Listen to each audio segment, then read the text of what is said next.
Hey guys, this is Frank Yecker, and you're listening to Submission Radio. Hey, this is Rich Franklin. What's up, everybody? This is Chris Lieben. This is Diego Sanchez. Randy Couture. Alistair Overeem. Hi, this is Stephen Bonner. This is Don Fry. Hey, I'm Phil, Mr. Wonderful Davis. TJ Dillashaw. You're listening to Submission Radio. Submission Radio. Submission Radio. Submission Radio. You're listening to Submission Radio. Welcome to another episode of Submission Radio. It's episode 153, Wednesday, the 21st of March. Dennis Shroudov here with Kasper Rosalowski in what is one of the funnest episodes of Submission Radio to hit your earbuds or your faces if you're watching on YouTube in quite some time. We have a lineup that is both spicy, sexy. You can even throw in a little bit of excitement, a little bit of razzle-dazzle, a little bit of this, a little bit of that, put a little pepper on it, and that is the episode we have for you guys this week. Kasper, let the people know, what lineup do we have for them today? I'm so pumped to be speaking to these people. We have Robert Whittaker, the UFC Middleweight champion, returning to the big show. Can't wait to chat to him. There's a lot to speak to him about. Obviously, UFC 225 in Chicago is locked in. He's going to be facing Yoel Romero in the rematch. Also, he was supposed to be competing in the Commonwealth Games for wrestling, representing Australia. He is no longer. Got to find out how he feels about that, so there's a lot to speak to him about. Kevin Lee is making a big return to the program, obviously facing Edson Barboza very shortly. I think we're almost exactly a month out. Always fun chatting to Kevin Lee, so I'm excited to speak to him. Artem Lobov is returning in a big fight against Alex Caceres at UFC 223, so we're going to be chatting to Artem Lobov. Mackenzie Dern making her Submission Radio debut. I mean, she's a submission artist, a grappler, a wunderkind, a phenom, so it's only fitting that she's on a show titled Submission Radio. George Sotiropoulos, a legend, a pioneer in Australian MMA, one of the original Aussies to cheer for back when we had pretty much nobody. At a time where there was no Aussies in MMA, there was one man, there was George Sotiropoulos, so we've got him on the show to chat to him. And that's not it. We have another man, don't we, Dennis? That's right. It's been too long since we've had this guy on the program. You know him from his amazing work with the Extra Rounds podcast with Mike Dice. Elias Cepeda joins us here on the program. We break down UFC London, talk about all the stuff that's happened from there. But then there could be a challenge to someone on the UFC 225 fight card in Chicago. We don't want to put any spoilers out there, but it rhymes with CM Crunk. So find out what happens later on in the episode. But very interesting stuff. We wonder who it is.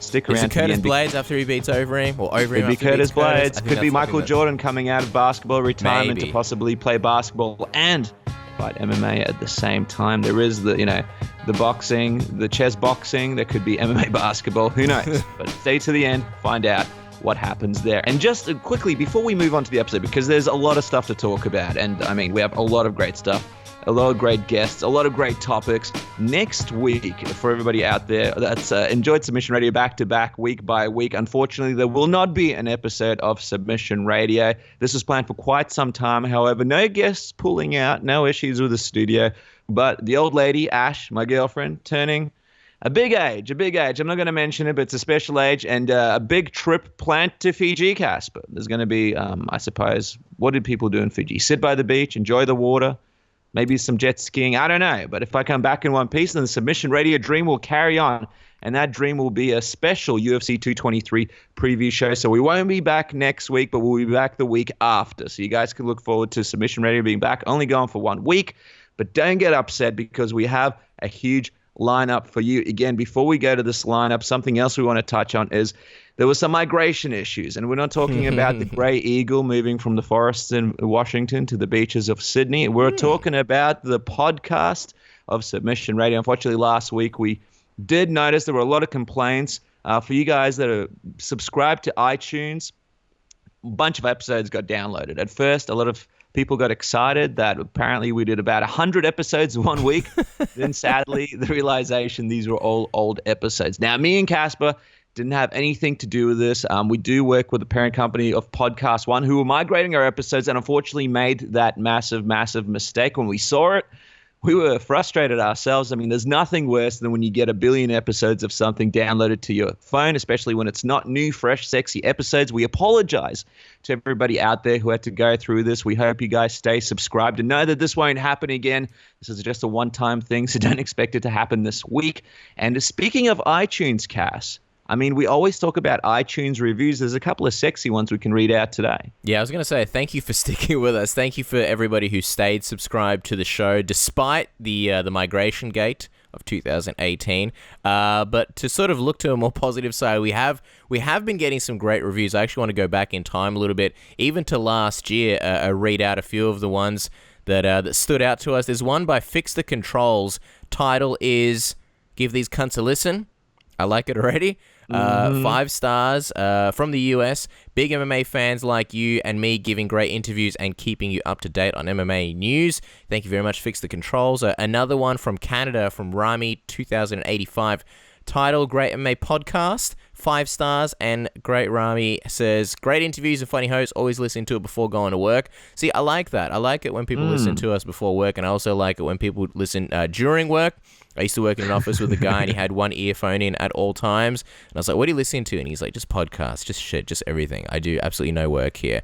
And, those are the kind of listeners I like. And then we've got one more from the end of last year from Dan Mac 34 from the US. Title is, but before we let you go, I see he's very familiar with our interviewing style and trying to squeeze the most out of our guests. Dan Mack gives us 5 stars, and he writes, got a sexy, sexy show for you to subscribe to this week and every week with Submission Radio. I wish the show was on twice a week, in brackets, maybe the traditional show with guests and a bonus weekly edition with just the boys talking on current events with no guests. If you guys were ever to find the time, I'd find a way to get iTunes to give you 7 stars. So, I don't know. Maybe that's something to work on. Maybe podcast one, rather than, migrating 1,000 episodes all at the same time, maybe they can find a way to get iTunes to bump up their reviews to 7 possible stars. So, I don't know. Maybe that could be something fun.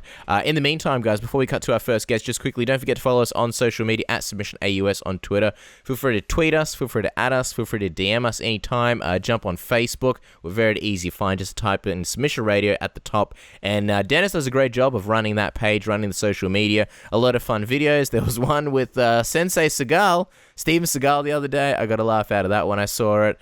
A lot of news, a lot of funny GIFs, a lot of videos, and all that kind of fun stuff. But without further ado, enough rambling from us. It's time to get the show on the road. A lot of people to speak to. And Dennis, I believe our first guest is on the line. I'm very excited. And you're about to introduce her. All right, guys. If we attempt to list this next guest's grappling credentials, we'll probably run out of time to even do this interview. Just know in 2015, she won the ADCC Submission Wrestling World Championships. Also in 2015 and 2016, she won the gold of the World Jiu-Jitsu Championships. She has won the World Cup out of Abu Dhabi in 2015 in the under 55 kilogram and absolute divisions, and again in 2016 in the under 55 kilogram division. Apart from dominating on the mats, she has an impressive undefeated 6-fight win streak in MMA, making her UFC debut at UFC 222. She is now set to return at UFC 224 against Amanda Cooper. Mackenzie Dern, welcome to the first time to Submission Radio. It's great to have you on the program. Yes, thanks for having me, guys. I'm really excited to be here. Yeah, no, I absolutely appreciate the time, and it's great to have you on the show. Before we even get into the MMA stuff, Dennis obviously rattled off, I think, 500,000 incredible grappling accomplishments, and because this is the first time we've had you on the show, got to ask, out of all the ones that you've competed in and won and all the titles you've claimed, what is the one that stands out to you as your favorite accomplishment? Is there one that sort of stands out above the rest? No, I don't think there's one in particular. Probably have my 3 top favorites. The ADCC is one that I've always, the submission grappling one is the one that I wanted since I was 3 years old. I remember my dad competing in Abu Dhabi, fighting that tournament when it was just invitation only. So when I was able to win that one, that was such a big deal for me. I think the first world title at black belt, is for anyone who's trying to be world champion. Of course, I won the world at the other belts, but nothing can compare to when you win at black belt. Black belt's the top of the top. So I think the first black belt world title was the best. And then I think just when I won the absolute division, I fought a girl, Gabby Garcia. She's really big, Oh yeah. So yeah. And I was fighting the lightest division. So not that, to beat her was a big thing, but I think just I think I saw the biggest movement in the jiu-jitsu community after that win. I think it just inspired so many people, and it was crazy. The the ripple effect that I had on the jiu-jitsu world, you know, was really crazy. So I think that was a huge win too. And do you think that sort of it kind of in some ways was an ode to jiu-jitsu roots, because jiu-jitsu in some ways was kind of that David versus Goliath kind of mentality where you don't have to be huge to beat your opponent, and obviously you being smaller and beating someone as big as Gabby Garcia, who was just enormous, was kind of almost a very old school ode to jiu-jitsu. Yeah, I think for sure was kind of like, man, because like jiu-jitsu was created like for the small person to defend themselves or beat the bigger person, but kind of like when the bigger person didn't know jiu-jitsu, so like to be able to show like the efficiency of jiu-jitsu, even like against like both black belts, like she knows the same arm bars I know, she knows the same chokes I know, and still like be able to show that like jiu-jitsu can still work, even when it's like even balance, I think was like really great to show that and prove that. So I was really happy. Is there a room where you keep all the medals and the trophies, or have you had to buy a new house because you need another room to fit everything? I mean, you must have so much gold that if the currency goes down tomorrow, you can just trade on gold bars. No, I mean, for me, I put the medals like in a box. Most of my like biggest medals, they're on my dad's house. He's definitely like a proud dad. He puts my medals next to his medals.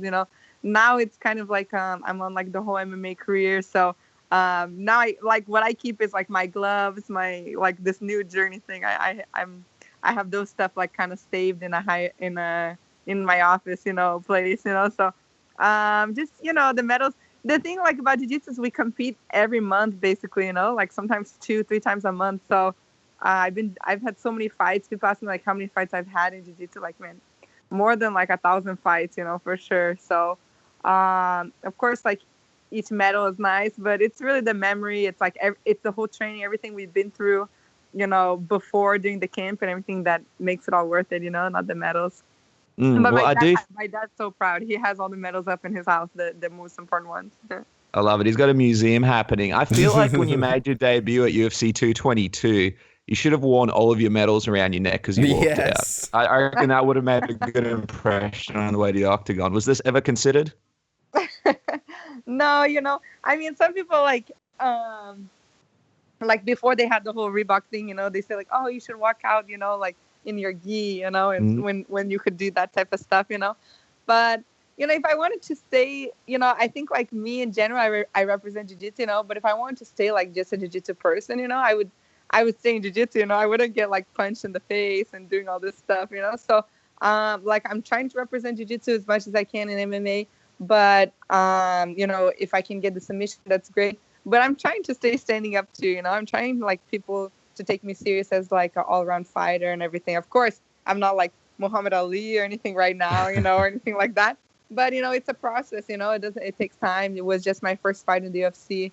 If I can stay standing up and the people respect my stand-up, I think that'll be easier for me to be able to get the submission. If I'm just going for the submission the whole time, like, man, I know for sure the camp of the girls is like going to be the whole camp just like take down defense and just submission defense. It's harder. It's way harder. So I want them to be like a little bit respect my stand-up, but really like just to be able to set up my submissions better, Well, I mean, now that it's been a couple of weeks after UFC 222, obviously, we saw that, you're a very harsh critic of yourself, but looking back on that fight, how are you feeling about that victory and how would you grade your performance? I think it was good, we were like looking, and I didn't like know too much about Ashley Yoder's like background, like I didn't know how she had her losses and wins and things like that, like I knew that she came off of 2 losses, but like me and my coach, like we were looking, like I think 2 of her losses were by split decision too, so like she's tall and she was a southpaw, so I mean she's a tough girl, it was a tough fight. I think like for my first fight was like a tough fight. So like, of course, for me, I just like, I'm not used to so many critics, so like, it's normal. I'm okay with it, but I criticize more myself than everyone else, so, I was sad when I came off when I finished the match, like, I wish it wasn't like a split decision, or, I wish I could have got the submission at like the last 30 seconds, like maybe if I would have tried a little bit sooner to take down.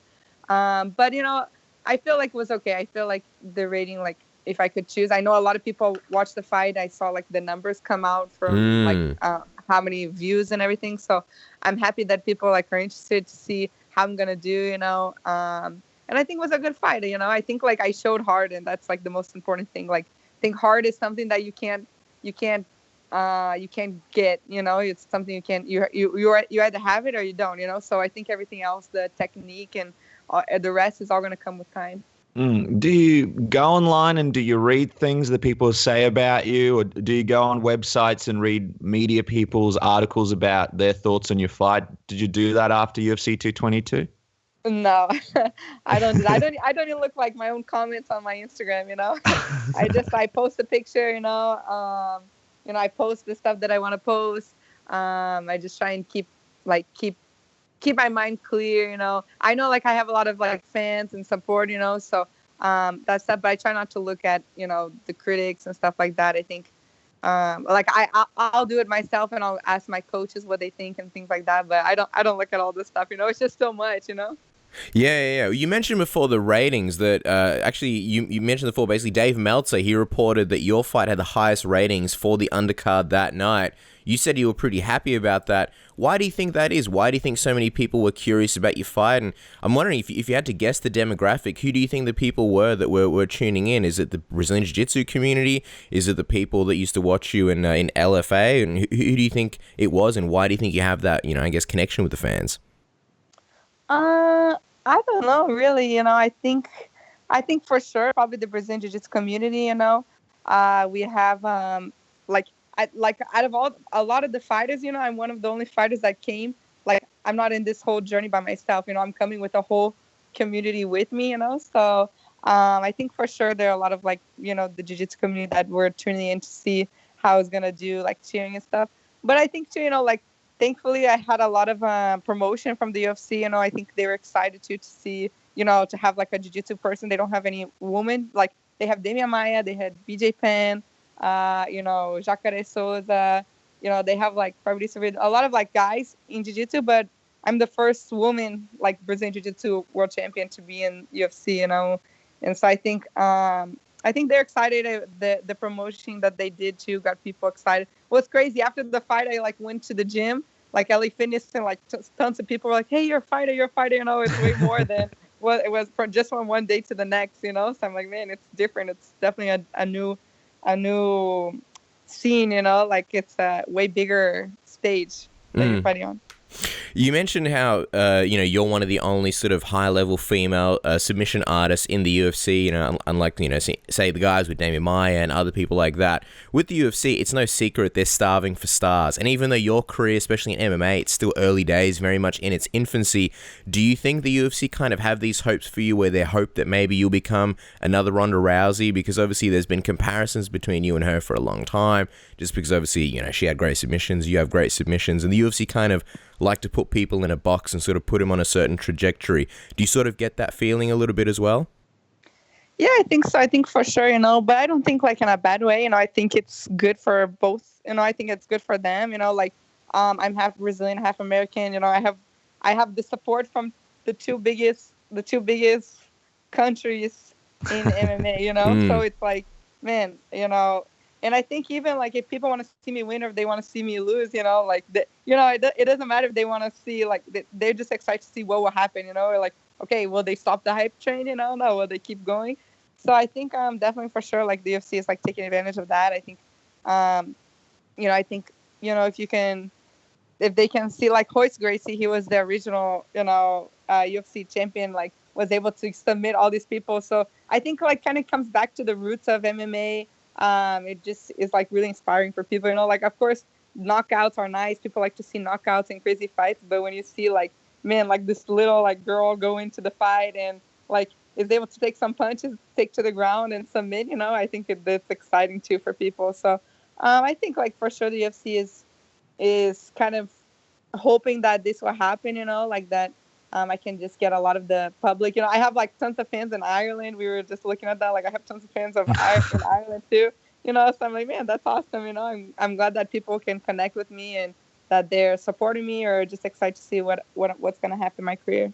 And I think a lot of fans all over the world, even Australia, New Zealand, a lot of people know about you and are excited about you being in the UFC. I want to talk about UFC 224, but just quickly before we get to that, I want to ask you, Mackenzie, when it comes to training, obviously you've been focusing on Brazilian Jiu-Jitsu for such a long time, and we see a lot of top grapplers sort of try and transition to MMA, and a lot of them don't succeed as much as people think they would. So I'm wondering, what is the secret to transitioning from Brazilian Jiu-Jitsu to mixed martial arts? Because me and Casper, we've dabbled in both. We're not experts or anything, but they are very different arts.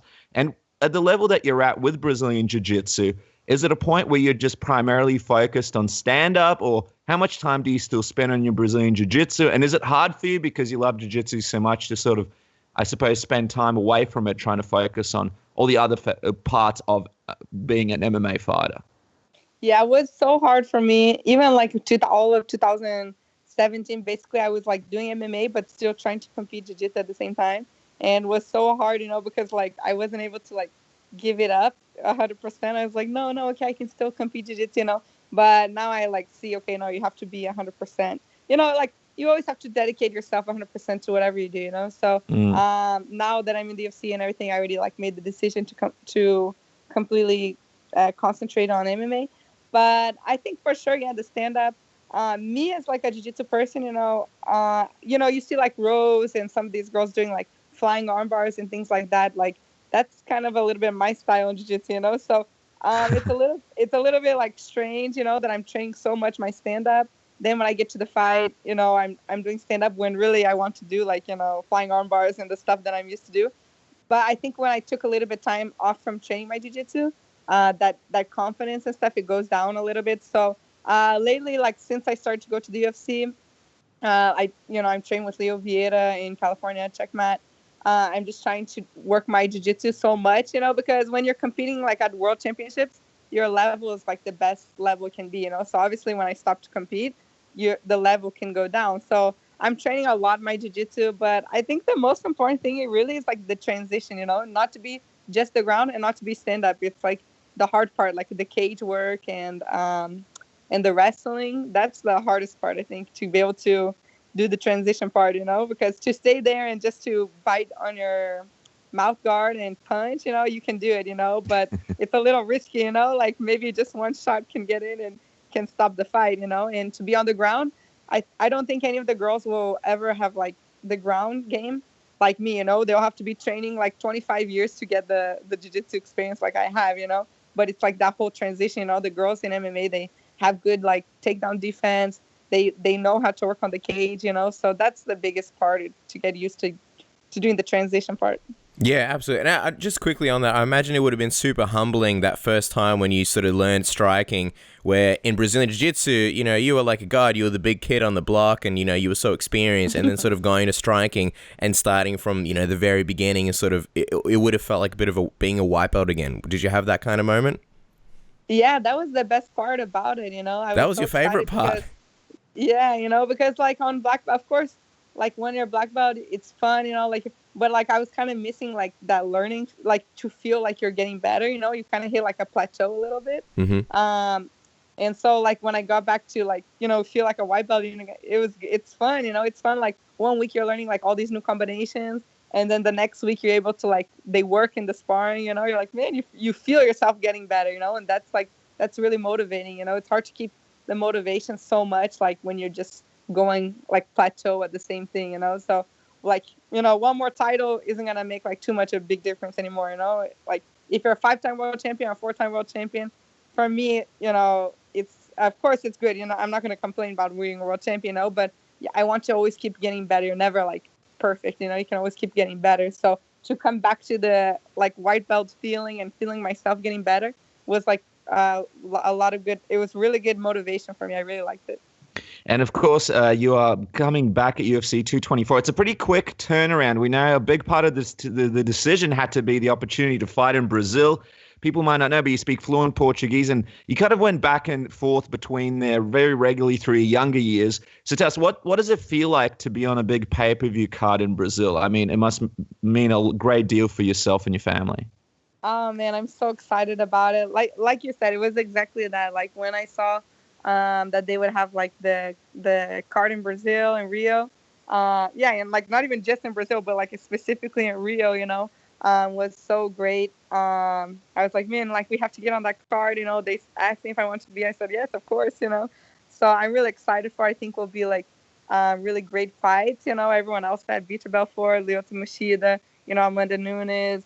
So many great people will be there. So I'm so excited for this. I think like there'll be like I'm excited to see how will be the fight. I'm fighting Amanda Cooper. She's American. So I think it will be fun. It will be fun to be able to represent like Brazil and just I was able to fight in Vegas and I'm Brazil, so kind of I'm happy I get the best of both worlds. Yeah, well, I mean, Amanda Cooper, she put up on Instagram in it, and she said that she's going to derail the hype train. What did you think of that when you saw it? I thought it was like cool. Like I think it's good like that people come with that mentality. Like if they don't come with their best self, like I won't feel good, if I beat them and like they're not there 100%, like I'd rather beat them, knowing that they're at their best and I'm at my best and the best person won. So I'm excited. I think that's good that she comes like to beat me. I think that means like she'll train as much as she can. I know I'm gonna train as hard as I can to win this fight. If it was Amanda Cooper or I don't know anyone else in front of me, I'm gonna train the same way. I'm gonna prepare myself the same way. So I'm excited, and I mean I think it's good. Like I think that's the first person really that like kind of talked a little bit. So it's exciting for me. Yeah. Like man, I'm really like gonna be in a fight. Yeah. Well, it's going to be somewhat personal because one of the things she said, this is her quote. She said, "I've been waiting for this fight longer than when I got the call for it. I've been waiting for this fight longer than when Mackenzie got signed to the UFC. I've been waiting for this longer than when Mackenzie got signed to Invicta. I've been waiting for this fight from the moment I heard her name. I've been training for this fight. I've been training for Mackenzie, and I've been training to beat her longer than you can imagine." I mean, she seems like she's been very, very focused on you for such a long time. Why do you think you, of all people, why do you think she's, I guess, put the target on your back specifically? I don't know. I think, I mean, I didn't know who she was until like just recently. So, I mean, I don't know her background. I think maybe she's like a boxer. But I think probably like just knowing maybe she heard of me before and me being like a jiu-jitsu person and her being a stand-up person. And I think even like when I was outside the UFC, anyone who was like fighting me, sometimes I knew like they wanted the fight, but I knew it was more like for the publicity and the tension behind it, like for sure. I think she has less to lose in the fight than me, So, I mean, if she beats me, like, man, that's awesome. She like stopped the hype train and everything, If she loses, it's like not a big deal too, you know what I mean? It's like, okay, whatever, I think, so I think for her, she can it would be good if she can stop the hype, we'll make it even better for her and her career and everything.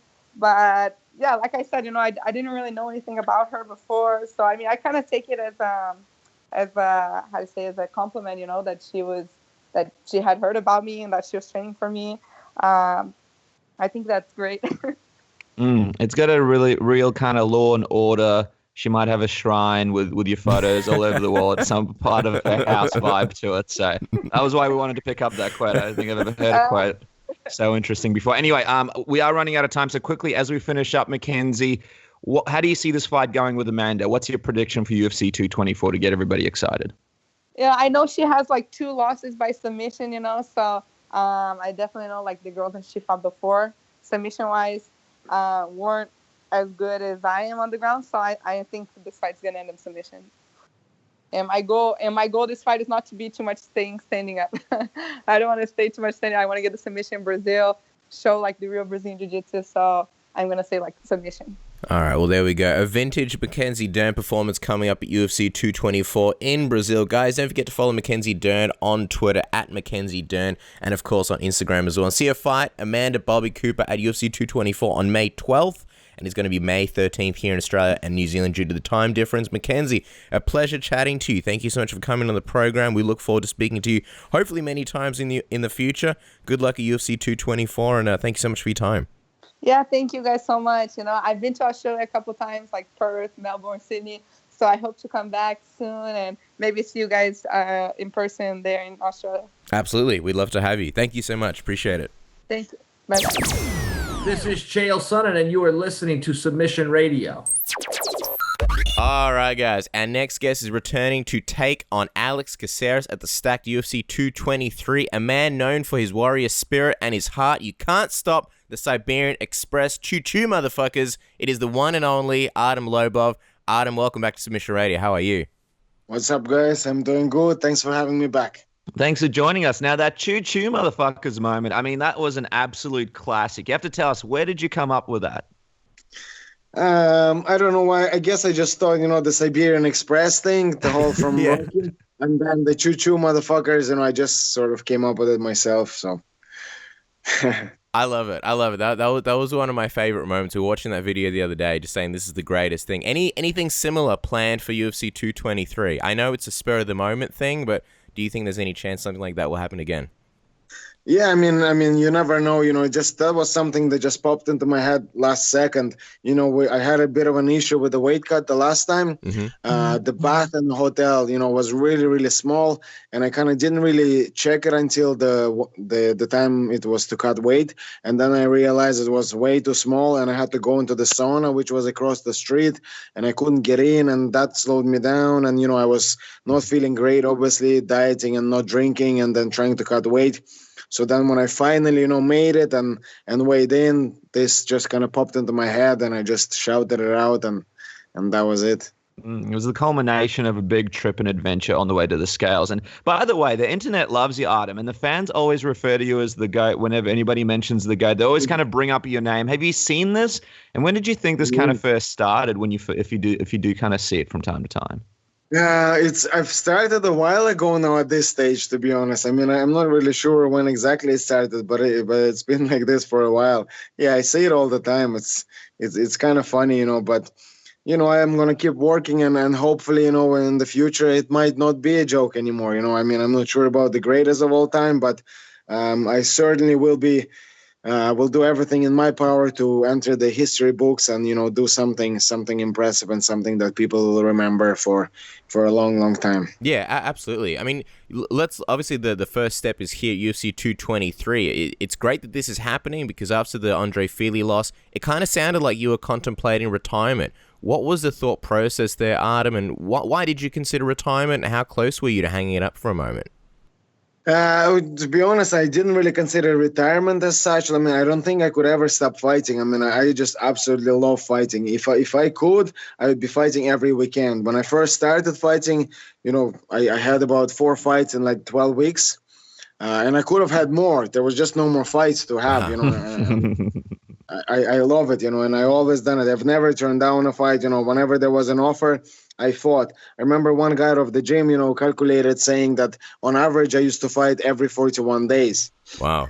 And like I said, I would have fought more often, but there was just no more fights to be had, and yeah, so that. Sorry, what was the question again? As I went, the question was just the question was just referring to a tweet, because after that Fili loss, you kind of said something about how you're not really sure what the future holds. You'll have a think about it. So it sounds like you never really considered retirement. Were you considering anything at the moment? If so, what was it? Yeah. I was just considering kind of maybe change of sport, and I was thinking maybe I could go into boxing or K1. I had some very good offers on the table, so I was going along those lines, but I didn't want to say something and then go back on it. You see this all the time. Fighters, they retire or they say something and then, oh no, actually I changed my mind. I don't want to be like this. I don't want to change my mind. A man, if you say something, you have to stick to your word and you have to do it, whenever possible. And that's the way I wanted to be. And so I wanted to give it some thought. I wanted to weigh in all the options and then make my decision and announce my decision to the world. But in the meantime, UFC reached out to me and they said that they weren't even thinking of cutting me. And then I said, what? Right. So when's my next fight? Because, if you guys are not cutting me, then I want to fight. So that's how UFC 223 came about. And just curious, you said you got some good offers. What were the offers and how good were they? The offers were very good. Like certainly more money than I'm on right now. I mean, I don't want to really, talk about that now because, Sure. you never know how things will be in the future. But, they were very, very good offers. So that kind of, sort of inspired me, if you want to say. I was like, well, hold on a second. People want to see my fights. There's demand out there for me. So that means there is future after the UFC for me, if that was the case. I mean, don't get me wrong. I'm a guy that wants to take on the best of the best in the world. That always has been me, and UFC, that's where they're at. So I want to stay in the UFC and fight every single one of them. But it's good to know that there are options out there. And when you kind of put out that tweet, there was a lot of support from fans and other UFC fighters who kind of, said a lot of encouraging stuff and sort of supported you a bit. What was your reaction to that? Was that a nice realization to have that so many people like to see you in the UFC and are such big fans of yours? Yes, certainly. I mean, I always knew that I have a lot of, fans that, always stick by me. It's sometimes it ain't easy, to support, maybe when you're not winning every single time, it can be difficult. But, my fans are true fans, they're the guys that will have your back no matter what. And those are the kind of people that I try to surround myself. And as a result, my fans are also the same way. Those are real fans. And as for the fighters and as for like matchmakers and people in the know, people that, know what it takes to be a real fighter, especially in Europe, I've made my name a long time ago and I've proven myself a very, very long time ago. If you ask any matchmaker in Europe, they know who the real fighter is. There's one guy here that never turned down a fight. There's one guy here that went down to like in the back of arse of nowhere, fighting in the enemy territory when the coaches of my opponents were referees, or, they were judges of the fight, or they were the commission heads, and none of that ever stopped me. I didn't think twice, and I done it all for 100 quid, and I would have done it all over again. To me, that's a true fight spirit, and I've proven that a long time ago. Yeah, well, yeah, you're obviously a guy that just loves the fight.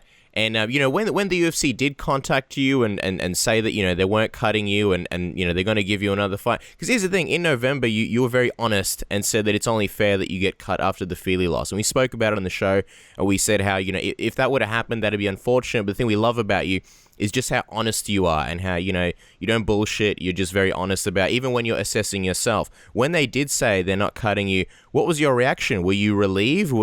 Obviously you said that you wanted to stay in the UFC, but you did have some big offers on the table. Why do you think they wanted to keep you on? Well, I'm not 100% sure. I mean, there's probably a combination of things why they want to keep me on, but the way it happened, I reached out to them and I said, look, guys, thanks very much for everything. I really appreciate it. I understand the position I'm in now. If you're going to cut me, that's no problem. I completely understand. It's going to be a fair decision.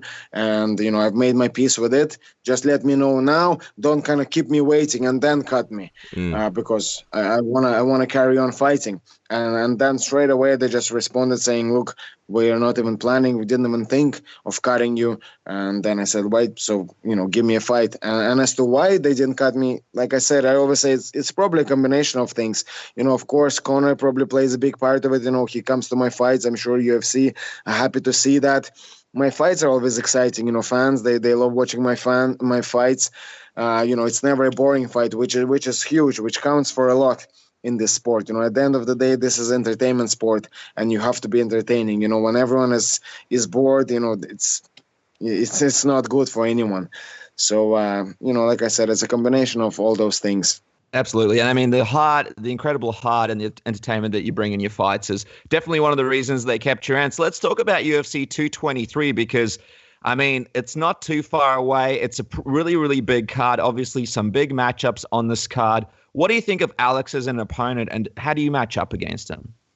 Yeah, I actually really like this matchup. I mean, at this stage, I think this is as good of a matchup as I could have wished for.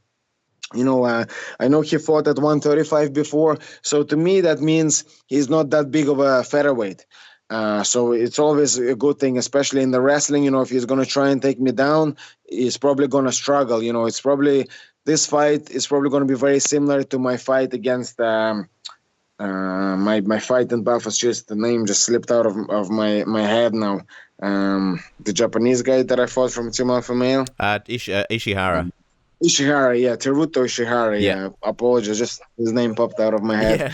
So it's going to be very similar to that. He's got very unusual style, moves in kind of weird way, but then, he likes to wrestle a little bit as well.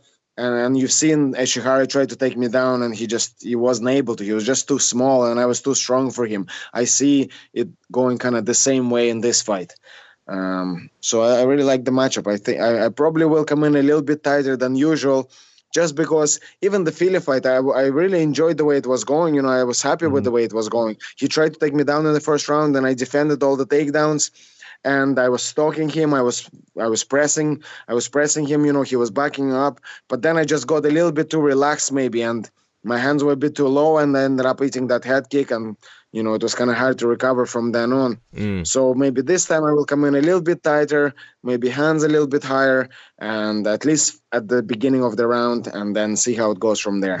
But you're not making any promises. Exactly, you don't make any promises. Yeah. The funny thing you is, never know. Sometimes I just want to say, fuck it, and I put my hands down by my sides and I just march forward. Yeah. Because it's kind of hard for me, because when someone tells you, let's say, in training or anywhere in a fight, keep your hands up, and let's say you don't, and somebody hits you and it hurts really bad, and you're like, right, yeah, I have to put my hands up. But for me, I keep my hands down, and somebody says, keep your hands up, and then I get hit by these guys, and it's like a little mosquito bite. I don't even feel this. I mean, what the hell is this? For a guy born in Soviet Union, do you know what I mean? This is absolutely nothing. So I'm like, why the fuck would I put my hands up? This is nothing. But then I guess there are also head kicks, and I mean, it's not enough to put me out completely, but I got dropped, so I have to be aware of that. Yeah. I mean, what is the balance with sort of being aware and staying true to yourself? Because I feel like a lot of people are looking at this fight as very important for you. You got to win this one to stay in the UFC, and some fighters might sort of, I guess, focus on the game plan, maybe coast a little bit, fight a little bit safe just to make sure they get that W. But I'm getting from you that that's not Artem Lobov. That there's not going to be any of that in this fight. You're going to go there and you're going to fight, the way that you've always fought. Leave it out of there on the line. I guess how do you sort of find that balance between being tactical and staying true to yourself? Well, to me, making sure that the fans enjoy my fight and they love my fight, that's, paramount. That's the number one thing. But in terms of, keeping my hands down, I do a lot of sparring in training, and I always pick the hardest spars. I literally cut no corners. We have a lot of world champion K1 fighters coming to the gym all the time, from Holland, from all over the world. And I always take the hardest guys. As soon as they come, like, right, I want to spar you. Always the best guys. And I very rarely get hit. Like, very rarely. I take very few shots. So that's why I kind of do it in the fight. I mean, I guess on the night it's a little bit different, there's, a lot of emotions involved. You're in a big arena, and I haven't really quite been able to show what I can do. But I think I will. You guys will get to see what Russian Hammer can actually do, and it's going to be impressive. I did get to show some of it on the Ultimate Fighter, I feel, and I fought every time with my hands quite low, and I got the 3 knockouts. So I guess the fans did get to see a little bit of that. But trust me, there's so much more to show. I have so much more to show, and I'm hoping to show it April 7th. And that's why we're so excited about this. It's going to be a great fight. Who are you looking to have in your corner for this fight? And also, everybody's sort of dying to know if Conor McGregor will be in attendance, seeing as Tony and Khabib are fighting. So will he be there for you as well? Let that be a surprise. Come on now. But we did our best here, Artem, to kind of get that out of you, but it didn't work. These things are important, right? You got to plan out the corner perfectly. Let me guess. Kavanagh, Owen Roddy, and then there's going to be a third man, right? Who's that going to be? Yeah, well, I can tell you Conor won't be in my corner. Okay. And to be honest, it actually plays in my favor not having Conor in the corner, because he always sits, let's say, opposite. So then I end up having 2 corners. So it'll be like an Andre Fili situation. He'll be giving the instructions from the cage side, right? Exactly. Just quickly on that Tony Khabib fight, just curious your thoughts. Who do you think is going to win that fight? Because that's a fight that, I mean, we go back and forth on a lot of times. We've been waiting for that fight to happen about 1 billion times. It's been cancelled. Who do you think is going to win on the night? I honestly think Khabib is going to win this one. And, because they talk about Tony, being good off his back and the elbows and this and the other. But the one thing about Tony, as a result of him being kind of good everywhere, he gives up position very easy. And Khabib is very tactical, fighter. I just see he'll keep going to Tony's back and just beat him up from there. It's going to be against defense. A lot of the fight will take place against defense, I feel, with Khabib at Tony's back, not even having the hooks in, but just, the way that he controls people from their back. And when he is at Tony's back, Tony's elbows mean nothing, and he has no submissions from there. So I just see Khabib slowly beating him up from there and getting the decision. One of the interesting things that Dan Hooker, another fellow featherweight, former featherweight, now lightweight, said last week on the show is one of the I guess good things for Tony is that he's so relaxed and so comfortable on the ground that if he can kind of not really exert a lot of energy and it goes to the later rounds, he might have an advantage there because Khabib's cardio is something that people speculate about. Do you think that would be a factor? Is that something that kind of you pondered about? I always was actually gonna compliment Khabib's cardio.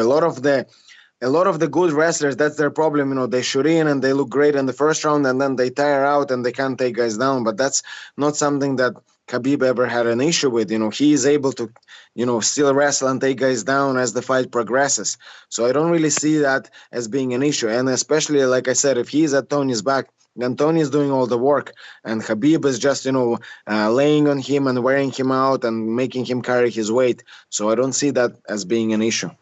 And just speaking of the mystery man himself, Conor McGregor, who would you rather see him face next? Do you want to see him fight the winner of Tony or Khabib? Or we had Owen Roddy on the show last week and we were talking about this GSP fight for the 165-pound title, and that sounds pretty big as well. Is there sort of a fight that you're more excited about possibly seeing Conor have next? I think I would like to see Conor, defend his belt. I'd like to see him the winner of that Khabib versus Tony fight, defend the lightweight belt.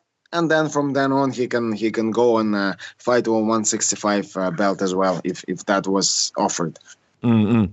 And of course, one of the things, and I don't want you to, obviously you're focused on this fight. You're not looking past this fight, but there are some rumors coming out about the UFC possibly going to Russia in September. I mean, me and Casper are very excited. We obviously have roots out in Europe, and we'd be excited to cover the event. But if everything goes to plan and you get this win, how important would it be for you to get onto that Russia card if it does happen in September for the UFC? I would absolutely love to be on that card. And to be honest, I don't see how I wouldn't be on that card. I mean, I have to be on that card. But I don't want to get too excited too soon because just recently, the Dublin card was announced and there you go with Dublin no more. So, it's too far away to kind of plan for it. But of course, if it is going to happen, I think, I definitely will be campaigning to be on that card. I feel like the ultimate dream for you would be to get this win at UFC 223, fight on the Dublin card, and then fight on the Russian card. And that will be probably, and that way you get extra fights this year, and that'd be sort of like the ideal year for you. But just kind of, as we let you go, Artem, talking about the division, and obviously we're talking about belts just before. What are sort of the goals now in the UFC? Because when we spoke to you not too long ago, you were talking about beating Jose Aldo and taking over the division. But with this kind of, it wasn't really a near retirement, but with this kind of new life now, what's sort of the goal? Are you still eyeing that title, or are you taking it sort of one fight at a time and sort of focusing on Alex at the moment? 100% the title is always if you're enter UFC without, wanting to get that title, I mean, you're wasting your time. If you're just there hoping, get a few fights, hopefully get a win here and there and make a bit of, money and then whatever. No, that's the wrong attitude. That's not about me. I always want to try and get to the top. I want to give it my best shot. I'll give it everything. I will try and succeed or die trying, but I will certainly give it my everything. That is always the goal. And Jose Aldo, for sure, he is definitely on my radar. He is a name that I certainly want on my record. So he's still sort of on the list. I love it, and very excited for this fight, UFC 223. Quickly, as we wrap up, what's your prediction? How do you see yourself beating Alex not long from now in April? I'm gonna say I'm gonna knock this guy out. I mean, he's so open. I and he's just so small and skinny. And I don't know. When I look at this guy, I'm like, how I'm just going to hit him and he's going to break. I mean, how am I not going to break this kid? I can't see anything else. I mean, I don't know. I mean, I don't know. He's got better hair than me. That's about it. Other than that, man, I got this. I love it. I love it. There's a prediction and there's also a compliment for Alex on his hair in there. Guys, Artem Lobov versus Alex Caceres at UFC 223 on April 7th. It's going to be April 8th here in Australia and New Zealand because of the time difference, and it's taking place in Brooklyn, New York. I'm very jealous. I wish we were there to cover it because Brooklyn, New York is obviously amazing. Follow the man on Twitter and Instagram at RUS Hammer MMA, Russ Hammer MMA, and see the Siberian Express roll on. It's going to be a choo-choo moment. Artem, thank you so much as always for jumping on the program. Always appreciate your time. Thank you so much, guys. Thank you. Hey, this is Ariel Helwani, and you're listening to Submission Radio with my two favorite mates, Dennis and Casper. All right, guys. Our next guest is one of the first big names to represent Australia in the UFC. After being a part of the iconic Tough 6 season, he went on a tear in the UFC, winning 7 fights back-to-back in the UFC's lightweight division. He represented Australia as the head coach in Tough Smashers, a show that brought UFC middleweight champion Robert Whittaker into the public eye, and now he joins us ahead of his new gym opening up here in Melbourne, Australia. It is a pleasure to welcome George Sotiropoulos, the legend himself, to Submission Radio. George, welcome to the program, man. How are you? I'm great. Thanks, guys. Well, it's a real pleasure to have you on the program. We're excited to talk about the big gym opening on April 7th in Collingwood. But before we get to that, we want to go through your career a little bit because you've done so much in the sport, George, that, I mean, there's stuff to talk about. And first things first, we want to touch on being a part of Tough 6, the season that we saw Matt Serra and Matt Hughes go head-to-head. It's an iconic season, you being on Team Serra and the show being super popular at the time. Tell us, what was the experience like? Look, it was a lot of fun. I had a great time. I was in my element. I got to train all day, every day, doing what I love. It was a piece of cake. I imagine like the sport would have been a different time back then. How would you compare sort of the Ultimate Fighter today compared to, what it was back then? I feel like it was a lot more fun back then around season 6. Look, it was a lot of fun. It wasn't that different. Like we had good training. I think the difference then was, I think there was more characters on my season. Yeah. In particular, I think when I looked around, when I was in the house, I knew who was there for business and who wasn't, and some people might have thought they were there for business, but they weren't. They were there for the wrong reasons, and the fight game, it's not a joke. It mixes. The fight game is about entertainment, but it's still the fight game, and some people get it wrong, and they mix the two up, and that's, I saw some of the characters on there just to sort of they were more about entertainment than fighting and martial arts, and that's what comes to my mind when you ask that question. I still remember Ben Saunders cracking it at you because you didn't wake him up, or you didn't wake the team up for training. And I remember seeing like a lot of the guys, they were having fun and, they were getting drunk and sort of, you were up early and you were like training. You were definitely a guy that was there purely for business. Is that kind of like why that happened? Because I kind of remember looking at it thinking like, I don't really blame George for not waking up the team. It's not really your responsibility. It really wasn't about not waking them up. It wasn't really about that at all, but that was his ulterior motive to pitch it that way. When I did those interviews back then, what I failed to mention was because he had mentioned it a couple times the day before, or, that week, he'd mentioned a couple times why I hadn't woken them up. So because there was 5 of us in that bedroom, I would be very quiet, not to disturb their sleep, their precious sleep. Mm-hmm. So, but he mentioned that he'd like to be woken up. So what I would do is I would turn the lights on to wake them up. And when I did that, they would cover themselves with their blankets or their doonas, or comforters, as they call them in the US, comforters. And they would cover themselves, and I actually made eye contact with them. I actually looked him in the eyes, and he covered himself. I looked a couple others. I don't want to mention names, but there was three of those guys who covered. I actually made eye contact with in the room. And if they wanted to get up, they would have. But the reality is, it wasn't really about not waking them up. It was about the intensity of training that was going on in the gym, and that's what it was really about. And that's kind of like it's very prevalent in this competitive sport. People will manufacture all sorts of reasons why they have a problem with you, but the reality is it's either put up or shut up, and there's a lot of feminine behavior, and that was one example of that feminine behavior that I'm talking about now. Well, it was definitely a classic season. And, of course, your win streak was pretty legendary at the time. The UFC was a little bit more of a wild, wild west back then with big personalities, like you mentioned, big stars coming in from Japan and all over the world. Tell us, what was it like being a part of those earlier UFCs, like UFC 101? It wasn't that early. You're making it sound like it was UFC 1.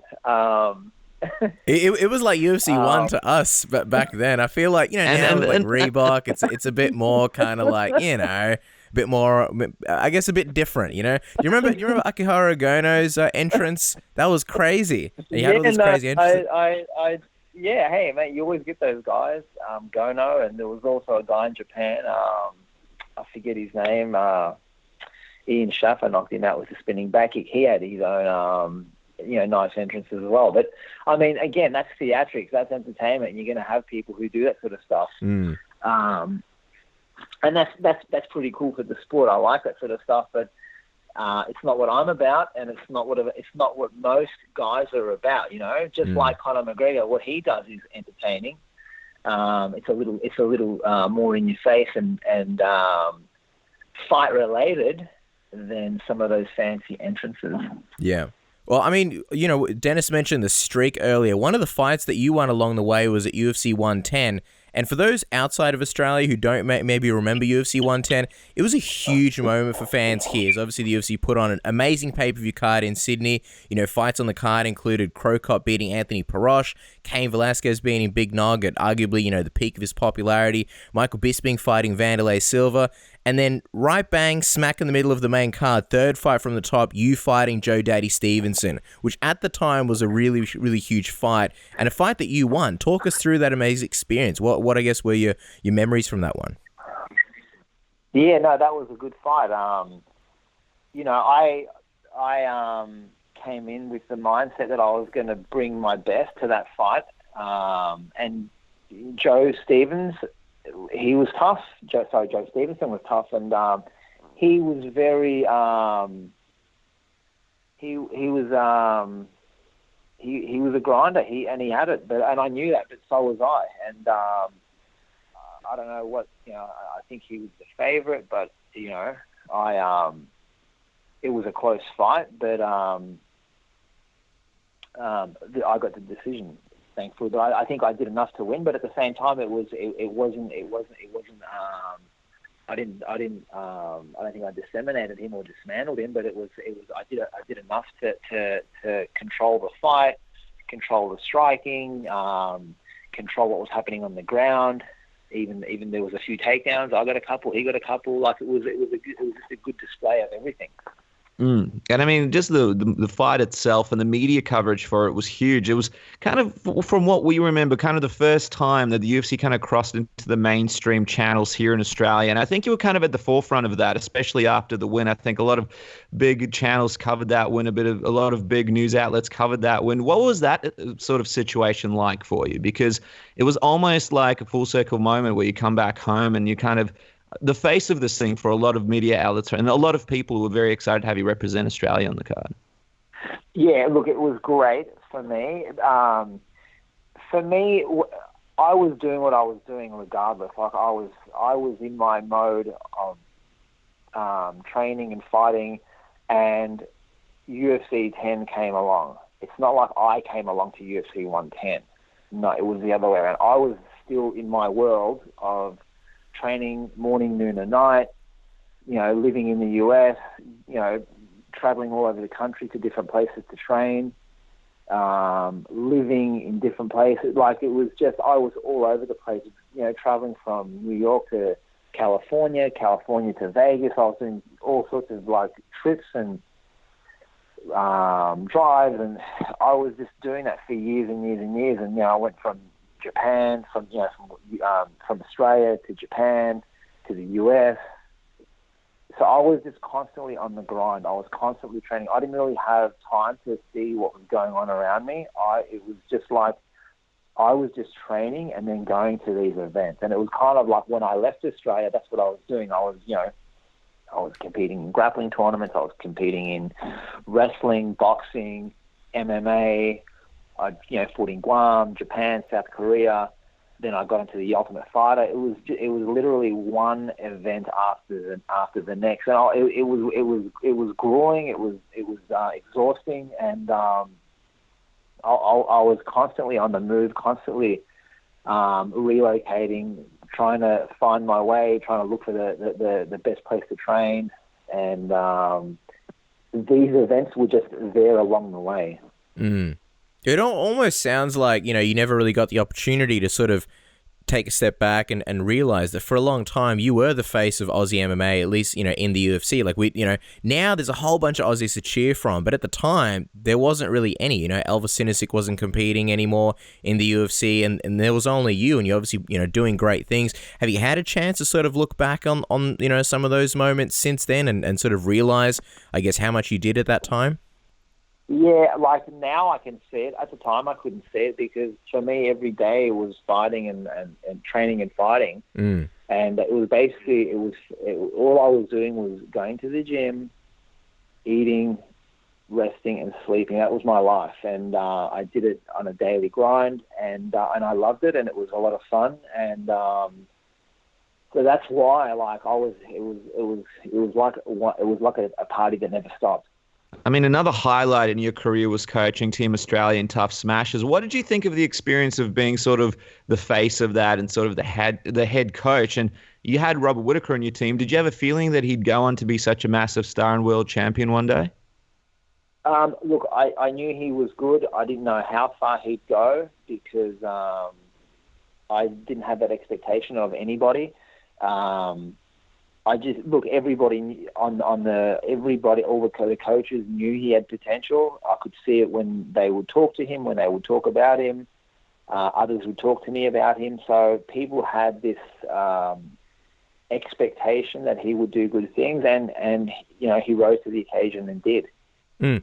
I remember during that tough season, obviously, like there was a lot of back and forth between you and Ross Pearson, and I kind of got the feeling that they were trying to sort of paint you as the bad guy. Do you think that was fair perspective, or do you think that was another case where there were things that weren't really shown and sort of part of the editing sort of made you look like that? Look, I don't know if I was the bad guy, if I was the good guy or the bad guy, but there was dramas that did happen. There was like confrontation. It was competitive. It was competitive, and there was a rivalry, and there was a lot of tension, and there was and people wanted to stir up shit, and they got it. Let's talk about the later part of your career, because you faced some tough dudes like Dennis Seaver, RDA. Unfortunately, it did lead to a 5-fight losing sort of skid. But now that it's sort of been a number of years, looking back on that, what do you sort of attribute that sort of skid to? Was there stuff happening in your personal life? Was it just a health thing? Was it the fact that you had been through a lot of fights at that point? Was there something going on in your personal life? What do you sort of attribute that time to? It's all got to do with mindset. Mindset is the key driver to the outcome and performance and outcomes of your fights. And my mindset was different earlier on, and my mindset was different later on, and that's what that was attributed to. Like, I had different coaches, and the people you surround yourself impact on your thinking. And I guess one quote I can use is water will seep a certain level, and if you're around the right-minded people, you'll have that quality of thought and philosophy. And if you're not, the quality of your thoughts will also deteriorate. So that's what I attribute that to. So do you think, looking back on it, if you could change things, you'd sort of rather be in a different environment, maybe be, I guess, around some different people who sort of shared your mindset? Yeah, I definitely would have. I definitely would have chosen carefully. So tell us about the new gym, because we're very excited about it. And I mean, you have been around some great coaches, places like American Top Team, Eddie Bravo, Nick Cara, the list goes on. When did you decide that you wanted to have your own gym? And tell us a bit about the process that led to it sort of opening up very, very soon. Look, it was all, I always saw it happening. I just wasn't sure when and where. But I realized, like, I realized that I didn't need to go to the extremes of training in all these different places. I already knew what I needed to know. I had the experience that I needed and the skill and the knowledge. And I wanted to take control of my training as well as the way I thought it should be taught. And for locals and also people nationally who want to come through, what's sort of, I guess, going to set your gym apart from others? Why do people need to check yours out? Basically, I'm going to teach martial arts the way I think it should be taught for MMA. So MMA is comprised of 3 phases of fighting. And the first phase is obviously the free movement phase or the striking phase. And that basically that involves, punches, kicks, knees, elbows, and shooting in. Then there's the clinch phase, which involves your takedowns, your throws, your trips, tips, and so on, getting it to the ground or keeping it on the feet. And then there's the ground phase, which is basically whatever happens on the ground. So those 3 phases are basically striking, wrestling, and grappling. And that's how I'm going to teach those 3 classes as 3 programs, 3 separate programs, where they're holistic and complete lessons or programs where people can learn all about striking, all about wrestling, and all about jiu-jitsu. And I've got basically structured content, a structured syllabus where people can progress and progressively learn about striking, wrestling, and jiu-jitsu. And then I'm also going to offer self-defense classes, both a self-defense class as well as a women's self-defense class, because it's martial arts and it's not all about fighting and competition. I think people should learn about self-defense because the sport is all about offense, and martial arts and self-defense is about defense. So I think you need to have the 2, like yin and yang. And the lessons you learn from self-defense, every practitioner should know, because they form the basis of your defense in every aspect of fighting, which every practitioner should know. And it's like going into, the analogy I have to use is like going into a boxing match. If you don't have proper self-defense in jiu-jitsu or MMA, it's like going into a boxing match and someone not telling you to keep your hands up. Yeah. I guess a lot of it is, obviously about the fundamentals and the basics, and it's something, the foundation that you'll be setting up. Regarding this gym, are you sort of looking at it to be sort of a good sort of local gym for, I guess, the general public to come in, or are you hoping to sort of train professional fighters and have guys out there that are going to compete and sort of become, I guess, a breeding ground for elite fighters from Australia? It's for everybody. I'm open to having professionals come in as well as someone looking to learn some self-defense or something about jiu-jitsu, wrestling, or striking. I'm open to both. And I guess, building a professional fighter or training professional fighters, they're few and far between. And I know that just purely from my own experience, and like that's the 1% or less than the 1%. It's really about, the community and teaching the general population. Well, the grand opening is April 7th here in Melbourne. Omega Jiu-Jitsu and MMA from 10 a.m. to 12. Tell me, George, what can people expect on the grand opening? What kind of stuff will you guys be running? We'll just have to wait and see. I'm still planning it. So some surprises, perhaps? I'm considering getting someone out here as well, but nothing's put in concrete yet, so I'm just gonna have to wait till the day and let people know then. All right. Well, it's going to be exciting times, guys. Get down and get trained by a legend and hit up the grand opening. Register online or call for more information to be a part of the pre-grand opening sale, which I'm assuming is still running. Go to the omegamma.com.au website. The gym is located at 6 Down Street, Collingwood, and the phone number to call is 0435 721 496. So make sure to jump on it, become a part of this gym early, get a great price. And George, very excited to have you join the gyms down here in Melbourne. Thank you so much for your time. It's great to speak to a true legend in the sport. Thank you for coming on the program. Thank you, guys. Thanks for having me. Thanks for the opportunity to get the word out, and thanks for your time. Hey, this is Tony Ferguson, and you guys listen to Submission Radio. Keep tuning in, guys. All right, guys. Our next guest is making his big return against Edson Barboza at UFC Fight Night 128 on April 21st. Currently ranked number 7 and the owner of some of the fanciest outfits in the lightweight division. He is Kevin Lee. Kevin, welcome back to Submission Radio. We know you're joining us from a sauna. How are you today? It's always good to be here. I'm smooth, just finishing up my workout, kind of getting a little cool down, burn down at the end there. There's always a guy in a sauna that likes to go in, take the towel off, wearing nothing underneath. I'm thinking of The Simpsons from the guy that's like, don't mind me, I do it first, see? Are you in that situation right now, Kevin? Do you need any help? We can send men down your way. Yeah, that's me. That's me 100%. Especially, I'm in the UFC PI right now, so, you get a lot of the other UFC fighters that's coming through here. So I got to let these folks know what I'm talking about. Sometimes it's guys in the same weight class that be through here, so... I gotta let them know. I gotta let them know I'm alpha male out here in every single way. gotta drop the towel and let him know Kevin Lee's the man. You're a month out. Hey, it's the game. Of course. You're a month out from the big fight. We saw on Instagram that you recently got to train with the great BJ Penn, who was a massive idol of yours. What was that experience like? Yeah, it was amazing. BJ, he came out a couple weeks ago, right before, right the start of my camp. And like I said, it just kind of lit a fire under me. BJ was one of the guys that BJ and George St. Pierre, those were the two of my biggest idols. And for BJ, he actually hit me up. He texted me out of nowhere. He got my number from somebody that I knew.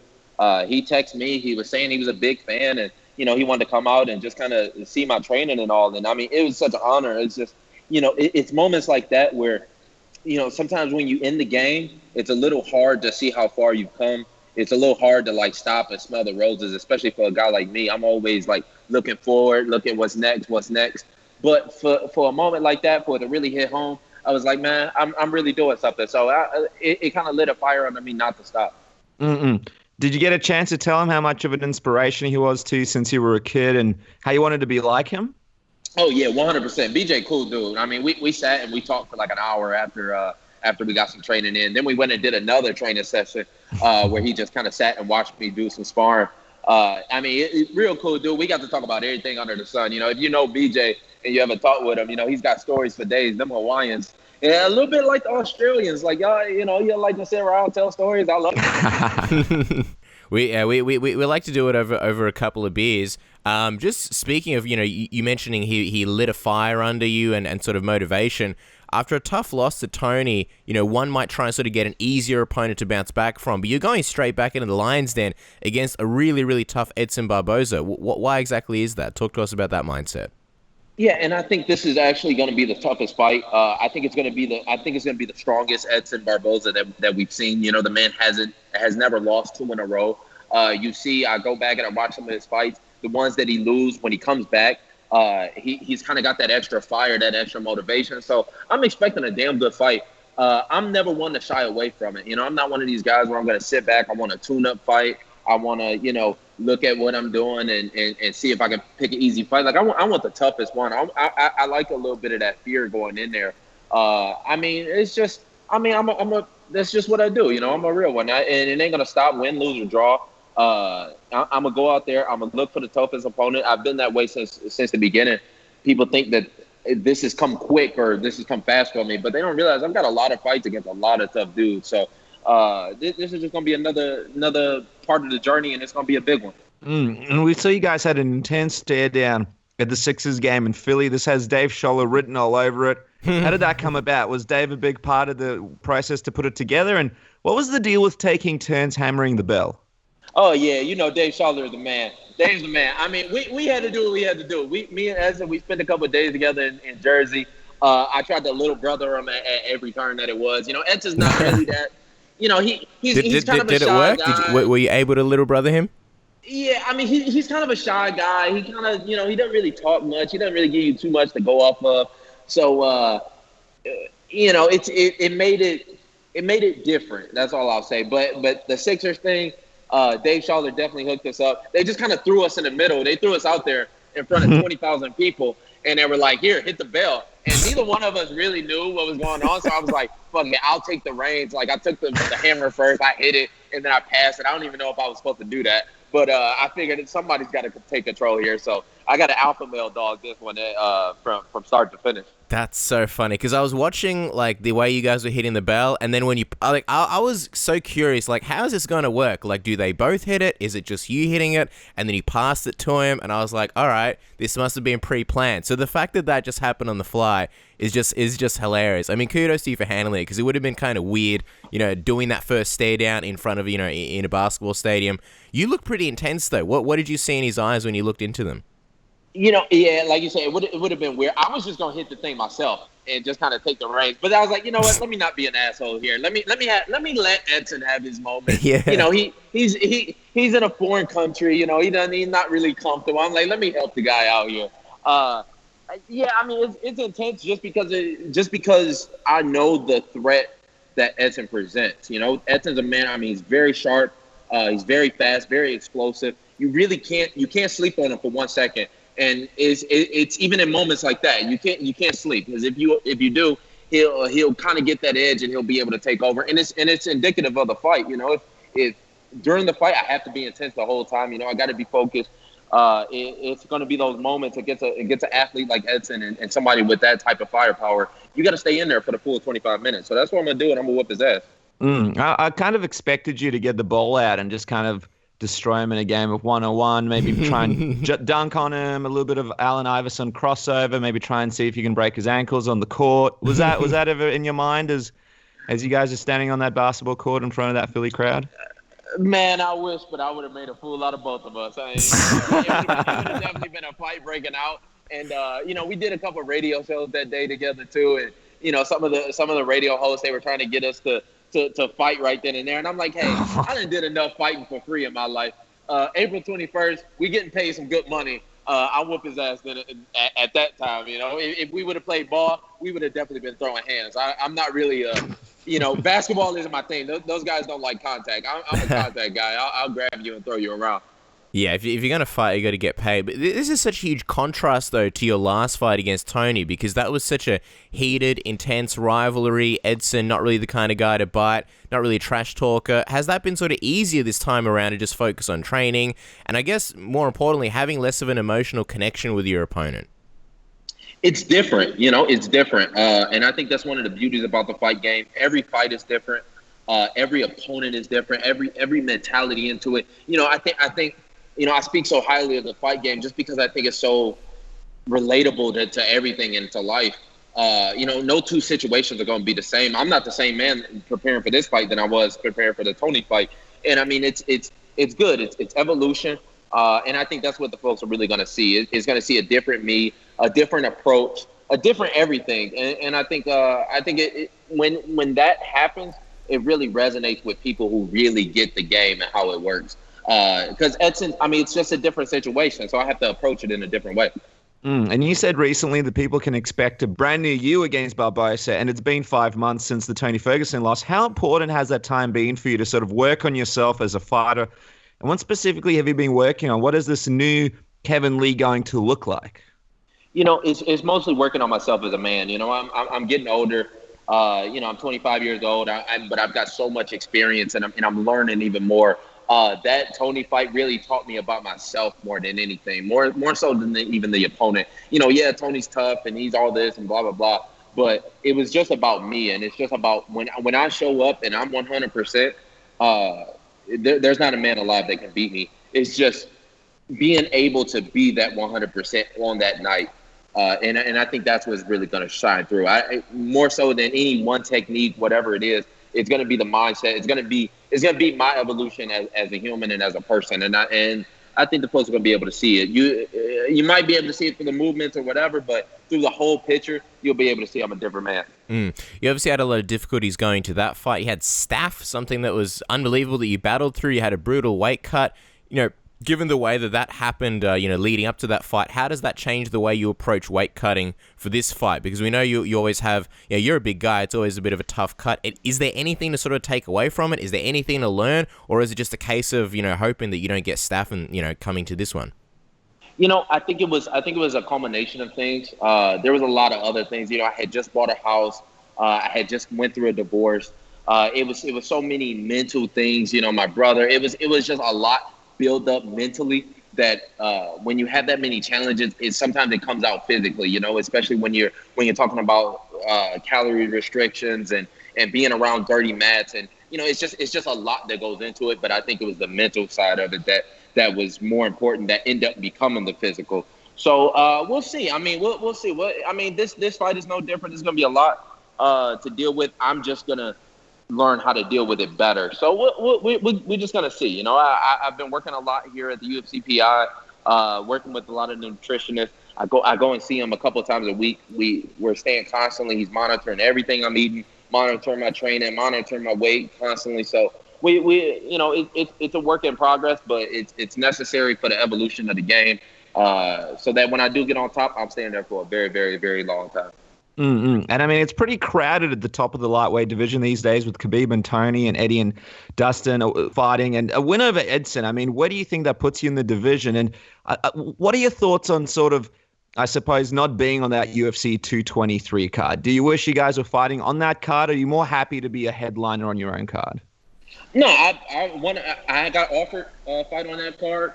But 100%, it makes more sense for me to just go ahead and do my own. Not only do I prefer the 5 rounds, that'll get me more into, the more I get these 5 rounders out, the more experience I'm getting by the time I get to another title fight.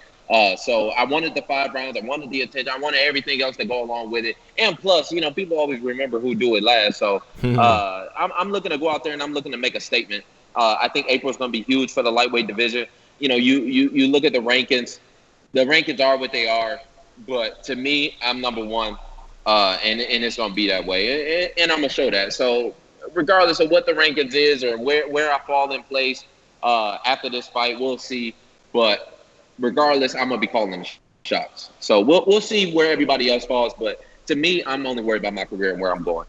I just want to clarify, Kevin, you said that you were offered a spot on that UFC 223 card. What did you mean by that? Was it to fight Edson or was it to fight somebody else? I got an offer to fight somebody else. I can't say, I can't say no names. The UFC already give me. Come on, the boys from Submission Radio. But, no one's gonna listen to this. Only a few thousand people. Was it Nate Diaz? Was it Eddie Alvarez? Give us the beans. We'll just say it was a good fight. It was a damn good fight, but in the end, I had to look at it. It was timing. It was a lot of things that went into it. I originally wanted to come back in the July card. Wanted to give myself a little bit more time. July, maybe Chicago card, try and headline that one.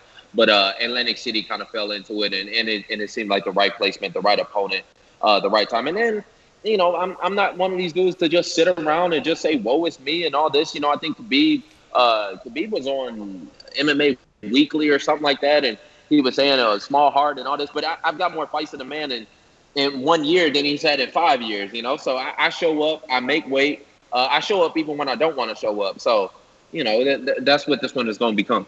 And you're in an interesting position, sir, because Edson Barboza, obviously a very tough competitor, and we're waiting to see what happens with Tony Ferguson and Khabib, but it doesn't 100% look like Conor McGregor will be fighting the winner of that fight. He could possibly be fighting GSP instead. So if Khabib does win this one, what do you think are the chances that he can possibly get another title shot after a win over Edson? I think me and Khabib are the fight to make after this. We'll see. We'll see how all this thing shakes up. I'm not really, I always look at a path that I got, especially for the year. But we'll see. We'll see how this is shaking up. It's going to turn out interesting. Like you said, it's a lot of good options. I think I'm still the marquee fight in this division for anybody. You know, me and Khabib will sell big. Me and Tony got a rematch that'll sell big. Me and McGregor will sell big. So it's a lot of big fights left on our horizon. Right now, I got to go out there and I got to do my job and whoop some ass, and then we'll see what the future holds. I mean, the rest of these, you know, everybody in the division, you know, they all want to hate. They all want to talk about the talk. They all want to talk about the way I dress, whatever it is. While they talking, while they hating, I'm busy getting rich. So I'm going to steady doing that. And of course, obviously, that Khabib fight, a lot of people will be very excited for. Are you sort of going for Khabib at UFC 223 because of that? And a lot of talk about a UFC fight card in Russia, possibly in September. If you're offered to fight Khabib there, would you take that fight? Because obviously that would be like going to enemy territory, probably much like going to Ireland if you were fighting Conor McGregor. 100%. I think I called for that a couple years ago. I wanted to fight him in Russia. I wanted to fight the other boy, Khabib Nurmagomedov.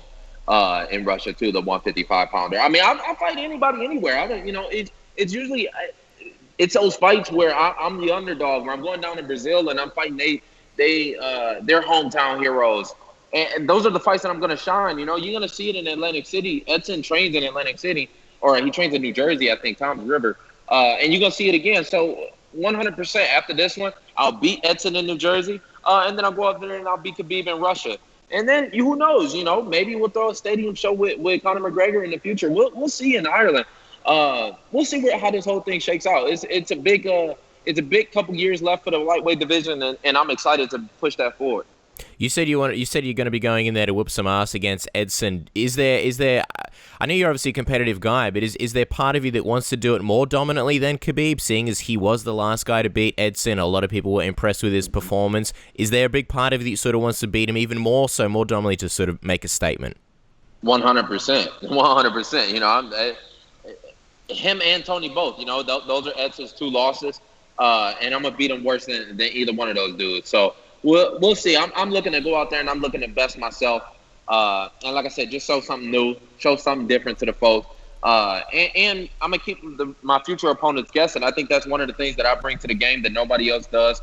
I'm very, very well-rounded. You know, guys don't know what I'm going to do. They don't know if I'm going to kick, if I'm going to be boxing, if I'm going to be wrestling, if I'm going to be doing jiu-jitsu. They never know. So I'm looking forward to showing a couple more wrinkles in my game. And leaving that question mark out there for the rest of the guys. All right, well, it's prediction time. But before we get your fight prediction, just quickly, while we're talking about that whole situation, who do you think wins between Tony and Khabib? I know the fight between you and Khabib would be really good, a really great fight to see. Obviously, a rematch between Tony would be exciting as well. Who do you think is going to walk out on top there? I'm interested in that fight. I mean, I still think that Tony wins it. You know, I think that Tony has a more tools. I think he's more evolved in the game. You know, Khabib's the same man that he was a couple years ago. Doesn't really seem to add too many new things. So I think Tony wins it, but it's going to be a damn good fight. I think Khabib can squeeze out a couple of those early rounds. If the man can handle the pressure and go the distance, then he might be able to get the nod. But if there's a finish, I think it's coming from Tony. Oh, there you go. And before we let you go and let you enjoy your steam, because you're in the sauna, what's the official prediction? How are you beating Edson Barboza, UFC Fight Night 128 in Atlantic City? Domination. I don't think the man can go 25 minutes with me. I don't think really there's not a lot of men in this world that can. So it's going to be domination. I'm saying by 3 he gets up out of there. We'll have to tune into the fight. You'll see. You'll see it unfold. Well, thank you so much for joining us from the sauna, Kevin. I hope you have a good steam, like Casper said. Guys, make sure to check out the big fight against Edson Barboza at UFC Fight Night 128 on April 21st, 22nd here in Australia and New Zealand from Atlantic City, New Jersey. You don't get a free fight as exciting as this very often, so make sure to check it out. It's going to be an exciting time. Make sure to follow Kevin on social media, on Twitter and Instagram at Motown Phenom. A lot of great stuff on social media. Make sure to get behind Kevin if you haven't yet. Kevin, thank you so much for your time. Best of luck in Atlantic City. Thanks, brother. Stay black. Hey, this is Alistair Overeem, and you are listening to Submission Radio. All right, guys. Joining us back here on Submission Radio is arguably the pride of Australia right now. He is the undisputed UFC middleweight champion, and the fight that everybody has been eagerly anticipating. Confirmation. It's finally confirmed. He's fighting Yoel Romero at UFC 225 in a highly anticipated rematch. Robert Whittaker, welcome back to Submission Radio. How are you, man? Yeah, very good, thank you. Thanks for having me again.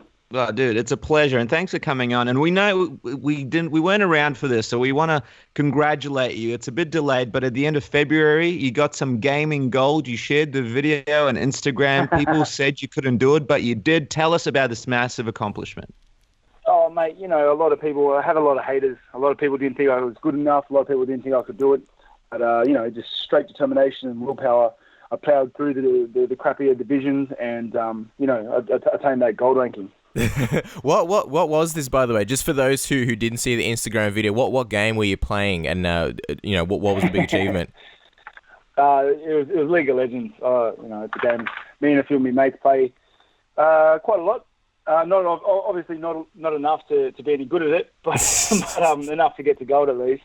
Would you like to thank the chickenpox and the staph infection for helping you have nothing to do so you could focus on the game a little bit longer and really get that skill level up to get to the gold level?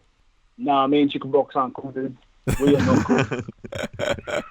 You got some bad memories from the chickenpox. I love the way you did that video though, where you were like, a lot of people didn't think I could make it, and then you revealed that you're talking about the game. Any other exciting games that you're excited to sort of play? Because people obviously know you're a huge gamer. Yeah, so I'm still playing a ton of League of Legends, but I've got that on a bit of a back burner at the moment because all my friends have moved to Fortnite. I don't know if you've heard of it. Yep. But it's like a shooter, build 'em up, Hunger Games style type game. Mm-hmm. And I've been playing that just because my friends are on it. I don't think I'll be on it for too much longer. Shooters and me don't get along too well. I'm not very good. So, yeah, I don't see my longevity being as long as League of Legends in that regard. I thought you didn't get along with them as in there was a lot of trash talk when you go on there. There's a lot of destruction and then you have to go on there and start flashing the Robert Whittaker card. But who are these friends who you game with? Are these guys from the gym or are these guys from school, old school friends? Who is this? What is the secret gaming fraternity that we may never be a part of? They're just lads that like some of them are long-term friends. Some of them are friends of friends that through playing online we've become closer. And there's just a group of us that just like maybe 4-6 of us that just get together when we can and slap on the games. Mm. I know. What do you have to do to be... Sorry to jump in, Casper, but I'm just wondering, for all those people out there, I know there's a lot of keen gamers out there. A dream come true would probably be to play with Robert Whittaker, possibly kill him in the game. What do you have to do to make the ranks of the group? Is there a hazing process? Is there an application form online? Is there some kind of induction that happens annually? How can someone get in? I'll reveal my user tag now. It's Bob. So if anyone absolutely stomps me in game, I'm more than likely to add you and try to curry up to you so that you can carry me in the next game. That's generally my approach to games. So yeah, it is what it is. Wow, that's actually really nice because a lot of UFC fighters kind of, other than ones maybe on Twitch, they sort of keep their gamer tags a secret. Just quickly, because I didn't hear that probably, what was your actual gamer tag for those wondering? I'm writing it down right now. For the game I'm playing right now, Fortnite, it's Menaibob, MENAIBOB. B.O.B. Well, there you go. Well, if you want to play with Robert Whittaker, now you can. I mean, that's like a dream come true right there. And just curious, because people know you as like a really, really nice guy, never trash talk your opponent, never talk anyone down, but do you get into it when you're gaming? Is there any moments? Because I imagine people trash talk you not knowing that, you're the UFC champion. Do you ever get into it? Do you ever, call people stuff? Oh, mate, I go absolute 100% filthy. Really? What do you say? What's an example of Robert Whittaker trash talk? I don't know. It's all situational, and it's all dependent on my mood. Like, I don't know, League's the best for it because you can start trolling people. you start doing dumb stuff, and I love it in that regard. Like, I don't get too verbally, too mouthy because I don't want to get banned. Like, yeah. And then like all I need is for someone to actually realize it's me, caption what I'm saying, and then put it on socials. Yes. So I keep it clean in that regard. But like I am no stranger to trolling people. Trust me. So how do you troll them? What do you do? Oh, I just like I'll run like a live commentator feed on how they're playing, and I'll specifically watch them. So whenever they do something stupid, I'm applauding them and I'm making it public. Wow, you're on another level, Robert Whittaker. And it just reminds me of a story of Mark Hunt, who once had a beef with someone online and then ended up getting their address, rocking up to their door, and it was like a kid. He was like, "Oh, I'm going home." I think he was on his way to destroy some poor person's face in, and then he's up. It's a kid. I'm going home. So it's good to see that you're avoiding those situations. Now let's talk about these last few crazy months. First off, talk to us a little bit about UFC Perth. I know, unfortunately, you couldn't be on the card. How difficult was it for you to sort of watch it go down without you on it? I think watching it go down wasn't too much of a problem, because by that stage I had accepted the fact that I wasn't on it. It was the weeks leading up to my decision and the weeks after my decision that were the hardest for me, because leading up to it I was like, can I train? Can I fight? Can't I fight? I'm sick. Will I get better? And then the decision was made, and then it was like there was a feeling of, man, I should have fought. Like, could I have fought? Like, I let everyone down. A lot of people bought tickets to get in, but mate, I have never been as sick as I was during that little period. So I know I made the smart decision not to get in there for my own health and welfare. Obviously, the fights were great. Rockhold and all the cards, all the fighters, and all the fights were great. It was a very lively night. But my personal interest in Rockhold and Romero was great. The number one and number two contender just slugged it out on each other. And, Rockhold got stoned. Yeah, well, what was your reaction when the final knockout blow came? Especially that follow-up blow, which is just extra brutal. Yeah, well, it was like, I stood up and I was like, wow. I could see that always happening, especially once, I knew it was a possibility, but then once the fight started, I knew it was going to happen. Rockhold's a great fighter, don't get me wrong, but in my personal opinion, I don't think he was doing the right things in order to stop Romero. But then, I don't know, I'm very big on Romero not making weight. I don't think Rockhold should have taken that fight. He had nothing to gain from it once Romero didn't make weight. So, but it is what it is. He's a fighter first and foremost. He still fought. He saved the card, and props to him. Well, here's an interesting situation. If that was you in that situation and that happened to you and Romero missed weight, do you think you would have taken that fight, or do you think you would have sort of waited for a better opportunity where, it was more professional circumstances? No way. Like, why would I don't understand anyone who takes fights when their opponent doesn't make weight. It's like, if you rock up 87 kilos, which is what Romero did, or it was like 86 kilos or something like that, then, why don't I rock up at 95? Because what's the difference? We're both not making weight. We're both not professional enough to do it, and the weight cut is directly influential to the fight itself. I think not making weight is the most unprofessional thing you can do. It's as bad as just not showing up for the fight itself. So if you don't make weight, I'm not fighting you. I'll give the shot to someone else who can make weight, who can do their friggin' job. And the crazy, sorry to cut in there, Dennis. The crazy thing is, like, we remember you speaking about your cuts to welterweight and how you were speaking about how you almost couldn't hear, and you had, your coach was sort of dragging you through the sauna. So you're a man who knows about making really, really tough weight cuts and still getting all the way there. How much of a difference do you think that would have made in your fights, or just for any fighter? Let's say, the difference between 3 pounds, or in this case 3 pounds. How much of a difference does that make on fight night? Well, put it this way, sometimes when you're cutting weight, the difference of 500 grams more is the difference between you going to hospital or not. Wow. You know what I mean? So when a dude doesn't make weight by about 2 kilos, you're giving him a massive advantage, especially if you're 500 grams off going to hospital. So... Yeah, it's a crazy situation. I know we were there on the ground, and we got told the fight didn't get locked into the early hours of the morning, and Yoel had to pay a big part of his purse. But the interesting thing was, when he went off to try and lose more weight, he sort of came back on the scale, and he was a similar weight. It didn't look like he dropped any weight whatsoever. Do you sort of worry? I mean, you guys are fighting in Chicago. He did kind of take this fight a little bit late notice. I mean, he was getting ready for another fight, so it's not like he just took it out of the blue and wasn't, training for a fight. But with you guys fighting in Chicago, does it make you worry at all about him having any more weight cut issues, with him sort of getting a bit older and having these issues in Perth when you guys go up in Chicago and go up against each other? No, it doesn't bother me. Cutting weight is his problem, not mine. I know my job. I know what I've got to do. I'm going to do all the things I need to do, and I'm going to rock up on weight, as I always do. And if he does or does not is neither here nor there. I'll jump that hurdle when I get there. But I'm not losing sleep over it. Just quickly on that fight, what did you think about the kiss of, I don't know, what is it, like the kiss of death or something? After the fight, he came up, he kissed Luke Rockhold. It was a weird situation because Luke was still recovering, and it's kind of like, at the moment, it kind of seemed like he was kind of trying to, I suppose, have a bridge, kind of have a positive moment. Then later on, there was some other condensation to it, some other meaning to it. What did you make of that kiss and the fact that he was able to go over there and do that to Luke after him suffering such a big blow? Romero is a very lovely guy. He loves all his opponents. He's very huggy, very kissy. But there's a double meaning to those hugs, Rob. I don't know. Like, who can begin to think and try to understand the inner machinations to what is Romero inside his head? It's like the bold and the beautiful for fighters.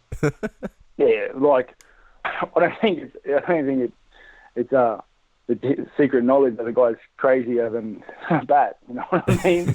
But he's good at what he does, and he comes from a good place. He's always been a gentleman when I've been around him, and I have nothing respect for the athlete. Yeah. Well, we'll come back around to UFC 225 in a second, Yoel, because in order to fight on that card, you had to give up your spot on the Commonwealth Games wrestling team for Australia. Something that when we first heard about, we thought, wow, this is crazy and this is exciting. We were actually speaking to Dan Kelly about it the other day, and now obviously it's no longer. How hard was that a decision for you to make? And we heard the UFC wasn't actually very keen on your participating with the big fight not long away. Yeah, I was gutted, obviously. To be able to step on the green and gold is, I think, every Australian's athletic dream. So to have to pull out of that was it was a bit disappointing. It was very definitely upsetting. But I have my priorities in check. First and foremost, it's to do my job, and my job is the middleweight champion at the moment. So to fight in the UFC. That is where my priorities lie, and as well as on top of that, I also need to bring a wage home to my family, and I need to do my job to earn my money.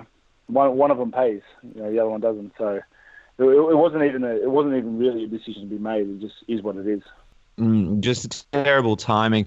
I know that it was really important for you to represent Australia. If this fight goes to plan and things work out well with scheduling, would you be sort of eyeing to possibly trying to make the Olympics and maybe represent Australia there, or are you sort of going to take a break from the whole wrestling dream and representing Australia for a while? I'm focusing on my MMA career at the moment. I always go in competitions whenever I can, just to keep my skill set sharp and to keep my reflexes on point. But Commonwealth Games wasn't a tunnel vision I had from when I was little. It was just a result of due to me just competing and winning. If for whatever happenstance that it happens again and I'm in a position where I can represent Australia, I always jump at the opportunity. But my priorities lie with the UFC. Everything has to match up, and as you've seen, matching them up is very hard. But on the plus side, you obviously spend a considerable amount of time training, and focusing on wrestling. Do you think that's going to be something that helps you a lot in this fight against Romero, who obviously is known? Well, he's obviously a great striker, but also for his wrestling. Yeah, definitely. So the camps that I went on and the focused wrestling that I was a part of will definitely give me an edge in this fight. My wrestling defense was pretty good anyway. So to improve it, can only make me better. I've got a bunch of new tricks for this fight. I'm really looking forward to getting in there and just putting on a better display than last fight.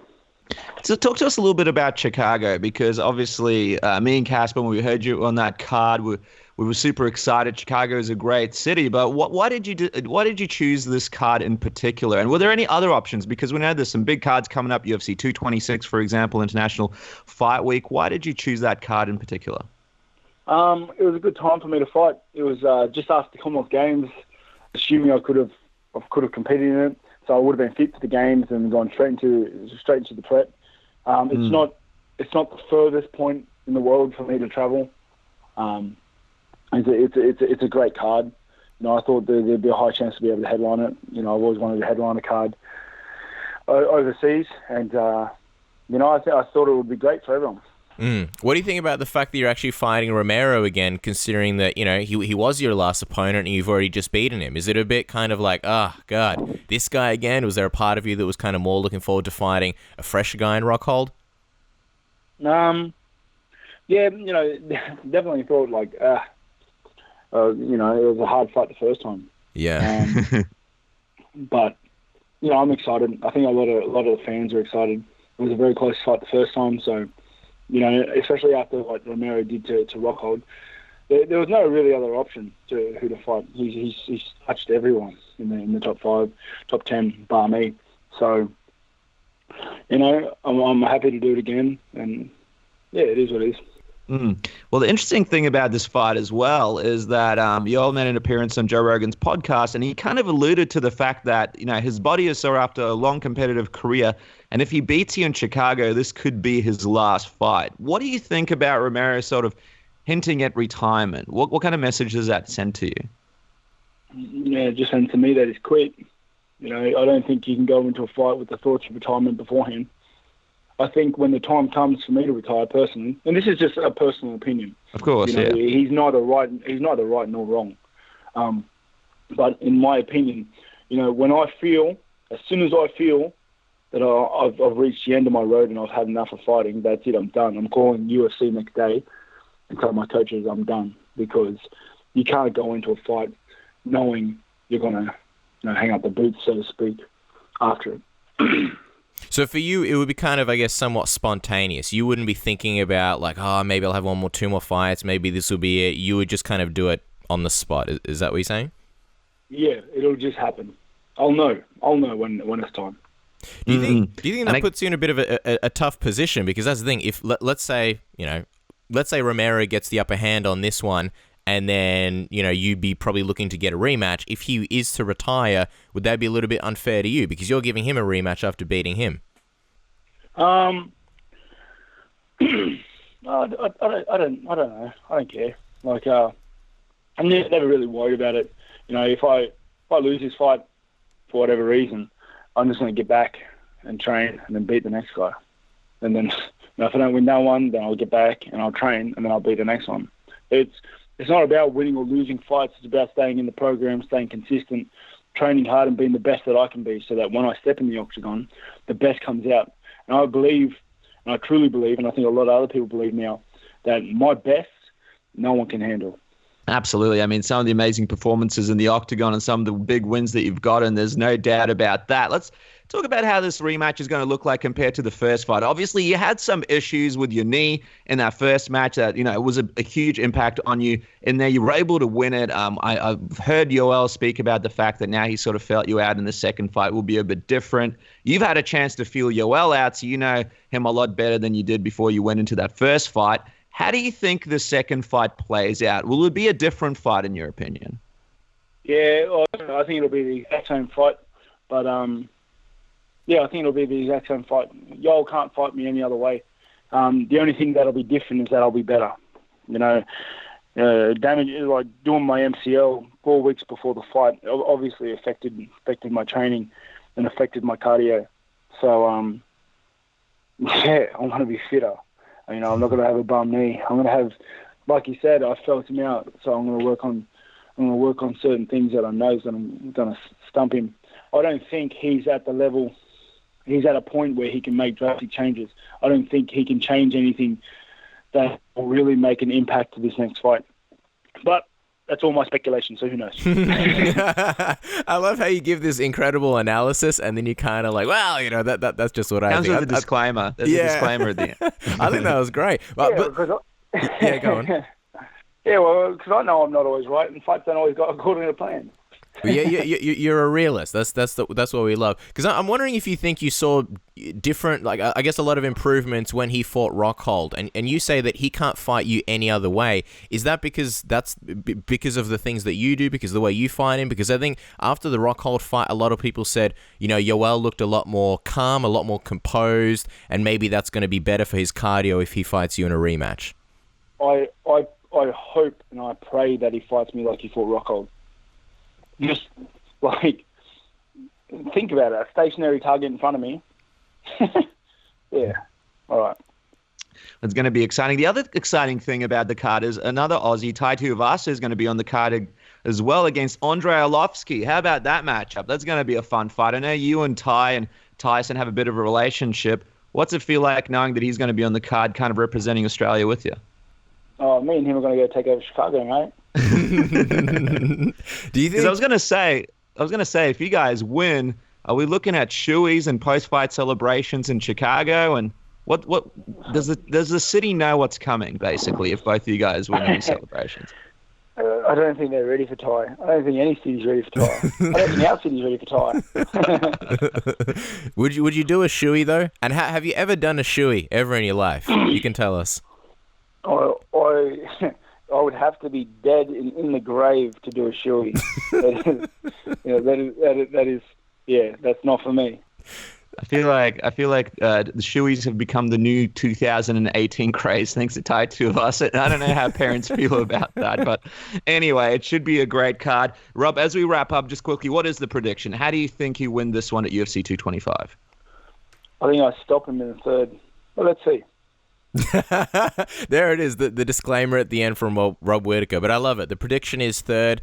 Anyone putting bets down, I'm feeling optimistic about that. Guys, don't forget to follow Rob on Twitter at Rob Whittaker MMA, and of course at Rob Whittaker MMA on Instagram. See him defend his belt against Yoel Romero at UFC 225. It's going to be June 9th, but of course for everybody here in Australia and New Zealand, it's going to be June 10th because of the time difference. Rob, good luck. Represent us well. We know you will, as you always have, and can't wait to see you fight. Thank you so much for your time. Appreciate it.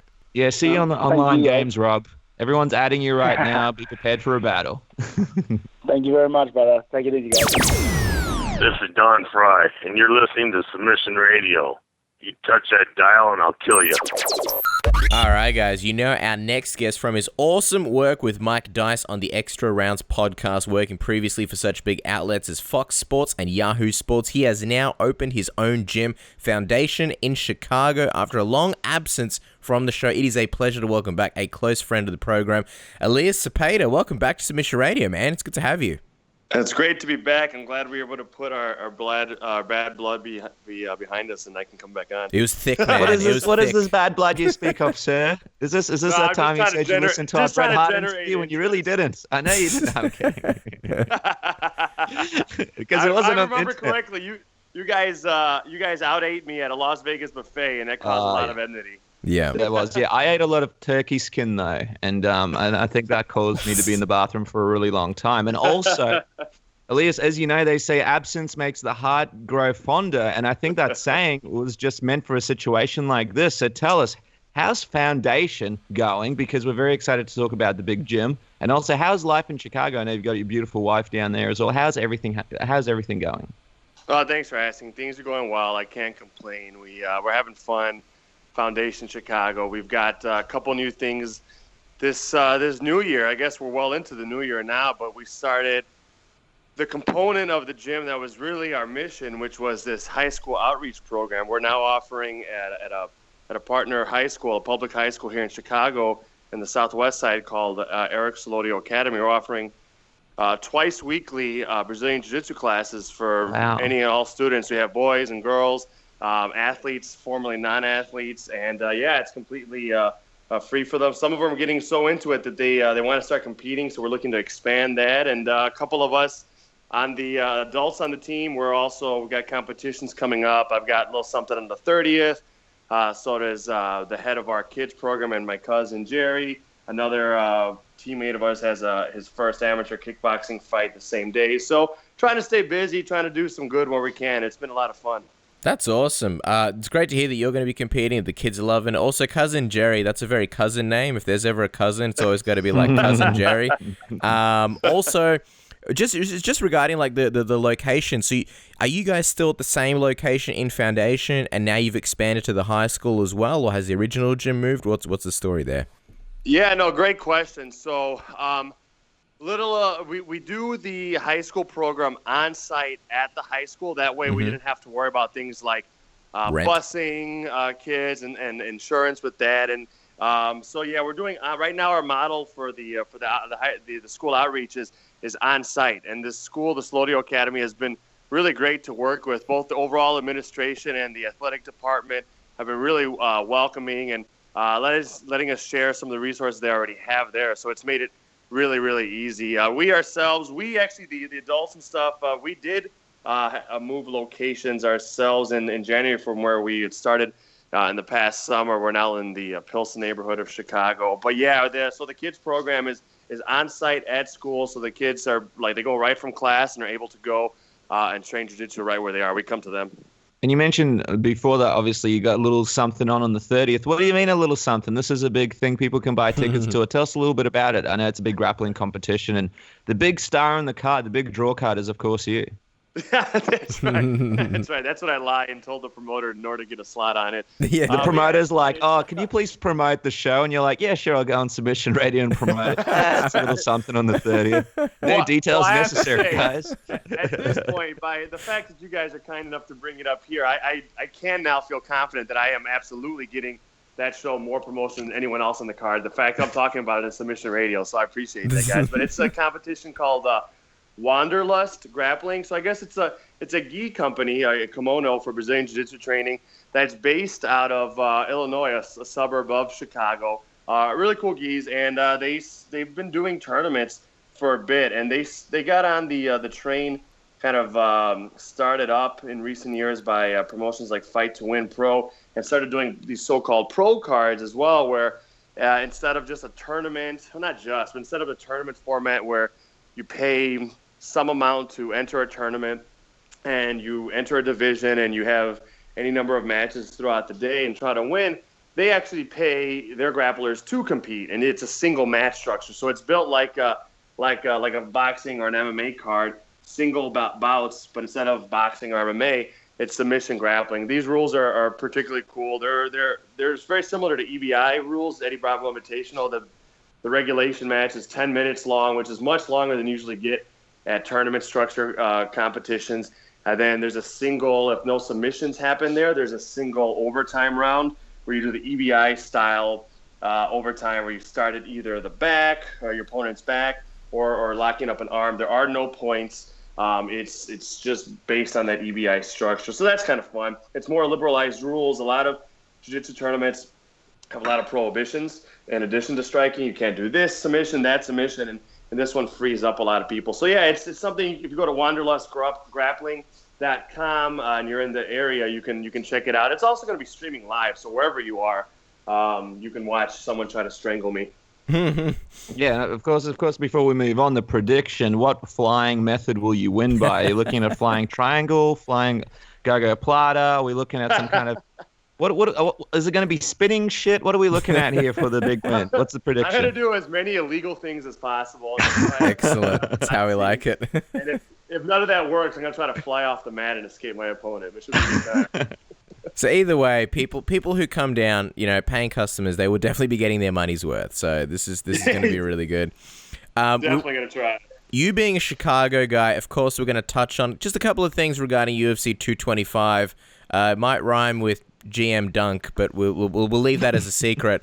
But before we do, got to get your thoughts on some of the UFC happenings this past week. Wasn't the busiest week. It was a little bit of a quiet week. Some really fun fights, though, at UFC London last weekend. What did you make of the big upset regarding Fabrizio Verdum going down to Alexander Volkov? I thought that was a phenomenal fight. I loved the matchup in and of itself. A top younger contender getting a chance against a former champion established name.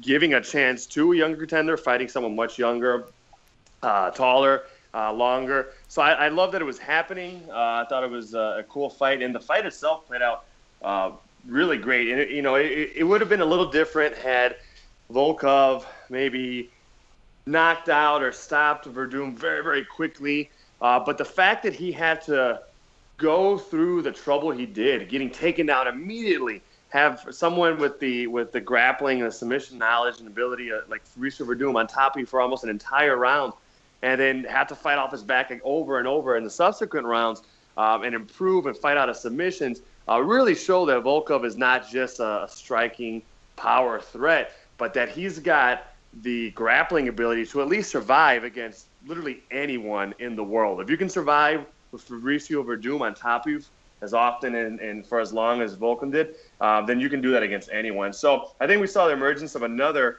new heavyweight contender. And it's cool because in recent months, I feel like we've seen a couple of them. I see we've got Curtis Blades is now certainly in that conversation, who's fighting on the Chicago card against Alistair Overeem after just beating Mark Hunt. And now we got this young kid. So the heavyweight division is really getting new blood in it, at like young blood at a time when maybe we thought it was stagnating. So that was kind of cool.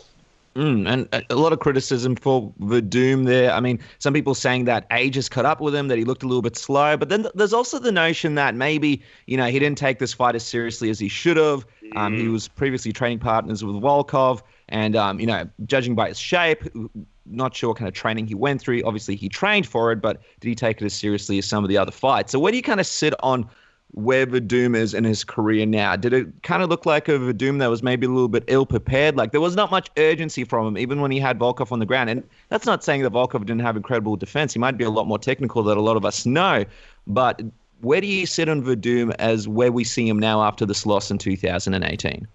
Yeah, I mean, there's no doubt he's not going to ever get faster, and no one really is as he gets older. So a lot would come down to, in my view, of how he feels, or whether or not he should continue and how long he should continue. I saw Verdum fighting much in the same way he usually does. Maybe he's getting slower. And I don't know Verdum personally. I've never been around him for his camps or anything like that. I've even had particularly enlightening conversations with coaches or anything like that. But I've observed him a bit from varying distances and grappling and in MMA. And he's one of the more ruthless people, I think, in all of MMA. He's never above doing a little bit of, even back in grappling, never above a little bit of cheating and extra stuff like savvy grapplers and veterans do in all sports. I remember a match in 2007 at the ADCC Championships. I believe he was going against Andre Galvao, who, especially at that time, was a lot lighter than him, maybe a good 70, 80 pounds lighter than him. And it was a great match, and Verdum took different liberties, if I remember correctly. He's ruthless. So I guess what I'm getting at is... What kind of liberties did he take? Well, he would... like, when you go out of bounds, if you go out of bounds, in a submission, continuing to torque it there, maybe when your opponent is easing up. Not that it's, your fault that the opponent eases up. And he just... I feel like he's a guy that always tries to play mind games and get in people's heads. And fight weeks, he's always doing that, whether it's posturing or joking or his team acting kind of tough around different people. I think there's if I had to guess, I guess there's very little chance that Verdum wasn't trying to beat Volkov as well as he, with it, at least, that he didn't have a mind to beat him to try as hard as he possibly could. I think Verdum is too ruthless of a competitor to not do that. That's my take. I saw him do most of the stuff he likes to do. He's not a huge striker on top. He really, which is one of the amazing things about him, he really goes for arm bars a lot in MMA on top and even on the bottom, and it just didn't happen to work for him. If we saw him move slower, I guess I would assume it's because he's slowing down physically, not that he had less of a sense of urgency or that he didn't want to win. That'd be my guess. I think that it actually worked out great for the UFC and just in general. Like you mentioned, the new blood in the heavyweight division, a guy like Verdum, who we've spoken about many times on the show, obviously nothing personal, nothing against him, but it just seemed unlikely that the UFC was going to grant him another title shot anytime soon. It just kind of seemed like they were giving him this, endless array of guys. Well, now you got to fight this guy, now you got to fight that guy. And it's almost like chasing the dragon. That elusive title shot was probably never going to come. It wasn't sitting at the end of the rainbow. And now you got a guy like Alexander Volkov, who, we don't really know his ceiling yet, at least not in the UFC. He's on a great streak. He's a fresh contender. People weren't really wanting to see Verdum Stipe 2, especially after the way Verdum brutally got knocked out. But, Volkov versus Stipe, I mean, that's something different. That's something fresh, especially when you consider that Volkov beat Stefan Struve, who beat Stipe Miocic. Me and Dennis was saying, it's probably a little bit too quick, but Volkov versus Stipe in Russia, if the UFC were to go there in September, probably a little bit of a fast turnaround. But it's good to sort of have him there on the cards. And one of the guys that you forgot about in this, uprising of new talent in the heavyweight division is Tai Tuivasa. Of course, he's facing Andrei Arlovski now. And it's kind of like you need these guys, the biggest criticism for the heavyweight division was these guys like Verdum, like Overeem, like Cain Velasquez, et cetera, et cetera. They might not be around for much longer, but they keep beating the young talent. And so if they retire, we're going to be left with all these guys that were previously beaten by previous generation, and now they're going to be default challengers. Whereas now it's good because these guys like Curtis Blades, they're beating these old legends, and they're actually working their way up to a title shot, and it just makes it so much more legitimate. So it's a great time in the heavyweight division. But what do you think is next for Volkov in your opinion? He obviously wants the next title shot. Seems like he's not quite there. He's maybe 1 or 2 fights away from it. Who do you think makes sense? Maybe Mark Hunt, someone of that variety? Yeah, it's a great question. I guess it'll depend a lot on timing, results of other fights, and injuries. Because if people at the very top, like Stipe or DC or guys like that, if they get injured at any point, then it's a race to see who gets to fill it in. And we've mentioned 3, Ty being the third that I did forget, and these other 2 gentlemen, like any one of them could be filled in really quickly. So even if it's too soon under an orthodox kind of path, something could pop up, or a situation can emerge in which they would be thrust forward. Now, absent that type of stuff, the other thing I keep on thinking about is if Daniel Cormier wins, that's going to change things a lot too. Not just because he's champion, but because, and I say this without any inside knowledge at all in a situation, just as in the outside thinking and positing a theory, I would imagine DC would retire at that point. And then we're going to have space for potentially 2 new people to vie for either a new championship, unless they want to give Stipe another chance after a loss. So I think there's a lot of different stuff that could happen. So it's very tough for me to even answer the question. I would say this. I think if you beat Fabricio Verdum that way, you make a legitimate argument that you can be the next person that for a championship. So Volkov might get it. Other than that, I will say this. I hope if he doesn't get a fight like that, I hope they don't give him one of the other top contenders. And I hope they give him someone top 25, top 30, and let this guy get experience, make money, and showcase himself, as opposed to risking losing a contender or being rushed. Yeah, absolutely. And I think that's where names like Mark Hunt or Derek Lewis, names like that kind of pop into the fold, especially a guy like Mark Hunt who's on his way out of the UFC, and they're sort of looking to make the most of them while he's on his way out. And he hasn't had the best luck as of late. So, but the worst thing would be if they put him up against like a Curtis Blades or something, if Blades beat over him. That would just be like the worst thing that the UFC could do. But one of the other kind of sad stories. Well, that wasn't sad. I was happy for Volkov. Let's get that straight. But the sad story. Sure. That was sad for Fabricio Verdum, and he put out a statement there. But I saw him have burgers before a fight in his last fight in Sydney, so I'm not too much against him. The sad story from London was Brad Scott and the whole financial turmoil that he ended up in when his opponent didn't make weight. So Brad got paid half of his fight purse, which wasn't enough to pay off his training, and left him in debt. The big problem was Brad was wearing Reebok throughout the week, and Reebok did not pay him his $5,000, even though he sort of wore it throughout that week. Brad, the interesting thing with Brad is, and I mean, I remember Brad because before me and Casper started this show, he was fighting, and I was watching him. I knew him quite well from watching his fights. He's a 7-fight veteran. I mean, he's been in the UFC since 2012. Now, let's be fair here. He has won 3 of those 7 fights, so that kind of kept him in the company. But Elias, what do you think about this situation? Because it's definitely a very disconcerting one. Yeah, I think it is, and kudos to you all for bringing this up, because every time something like this happens, I think most of the MMA world forgets, and they get caught up in covering the next card, as if we can't do both at the same time. I think it's not surprising for those of us that understand that this is just the way things are, but it's a really sad reminder of that things are so bad for MMA fighters. There is virtually no guaranteed money, even for fighters who show up and do exactly as they said they would to the best of their ability. A case like this really illustrates not the volatility and the unfairness and the cruelty of MMA, even at the highest levels. I mean, this type of stuff that happens at local MMA cards, amateur MMA cards, and we see it still happens in the so-called major leagues of the sport. The fact that someone can show up, be ready to fight, invest all they have, and make so little money is gross. And it's because they don't have any type of salary. These fighters, they don't have any type of pension. They don't even have what I would call real year-round comprehensive health care.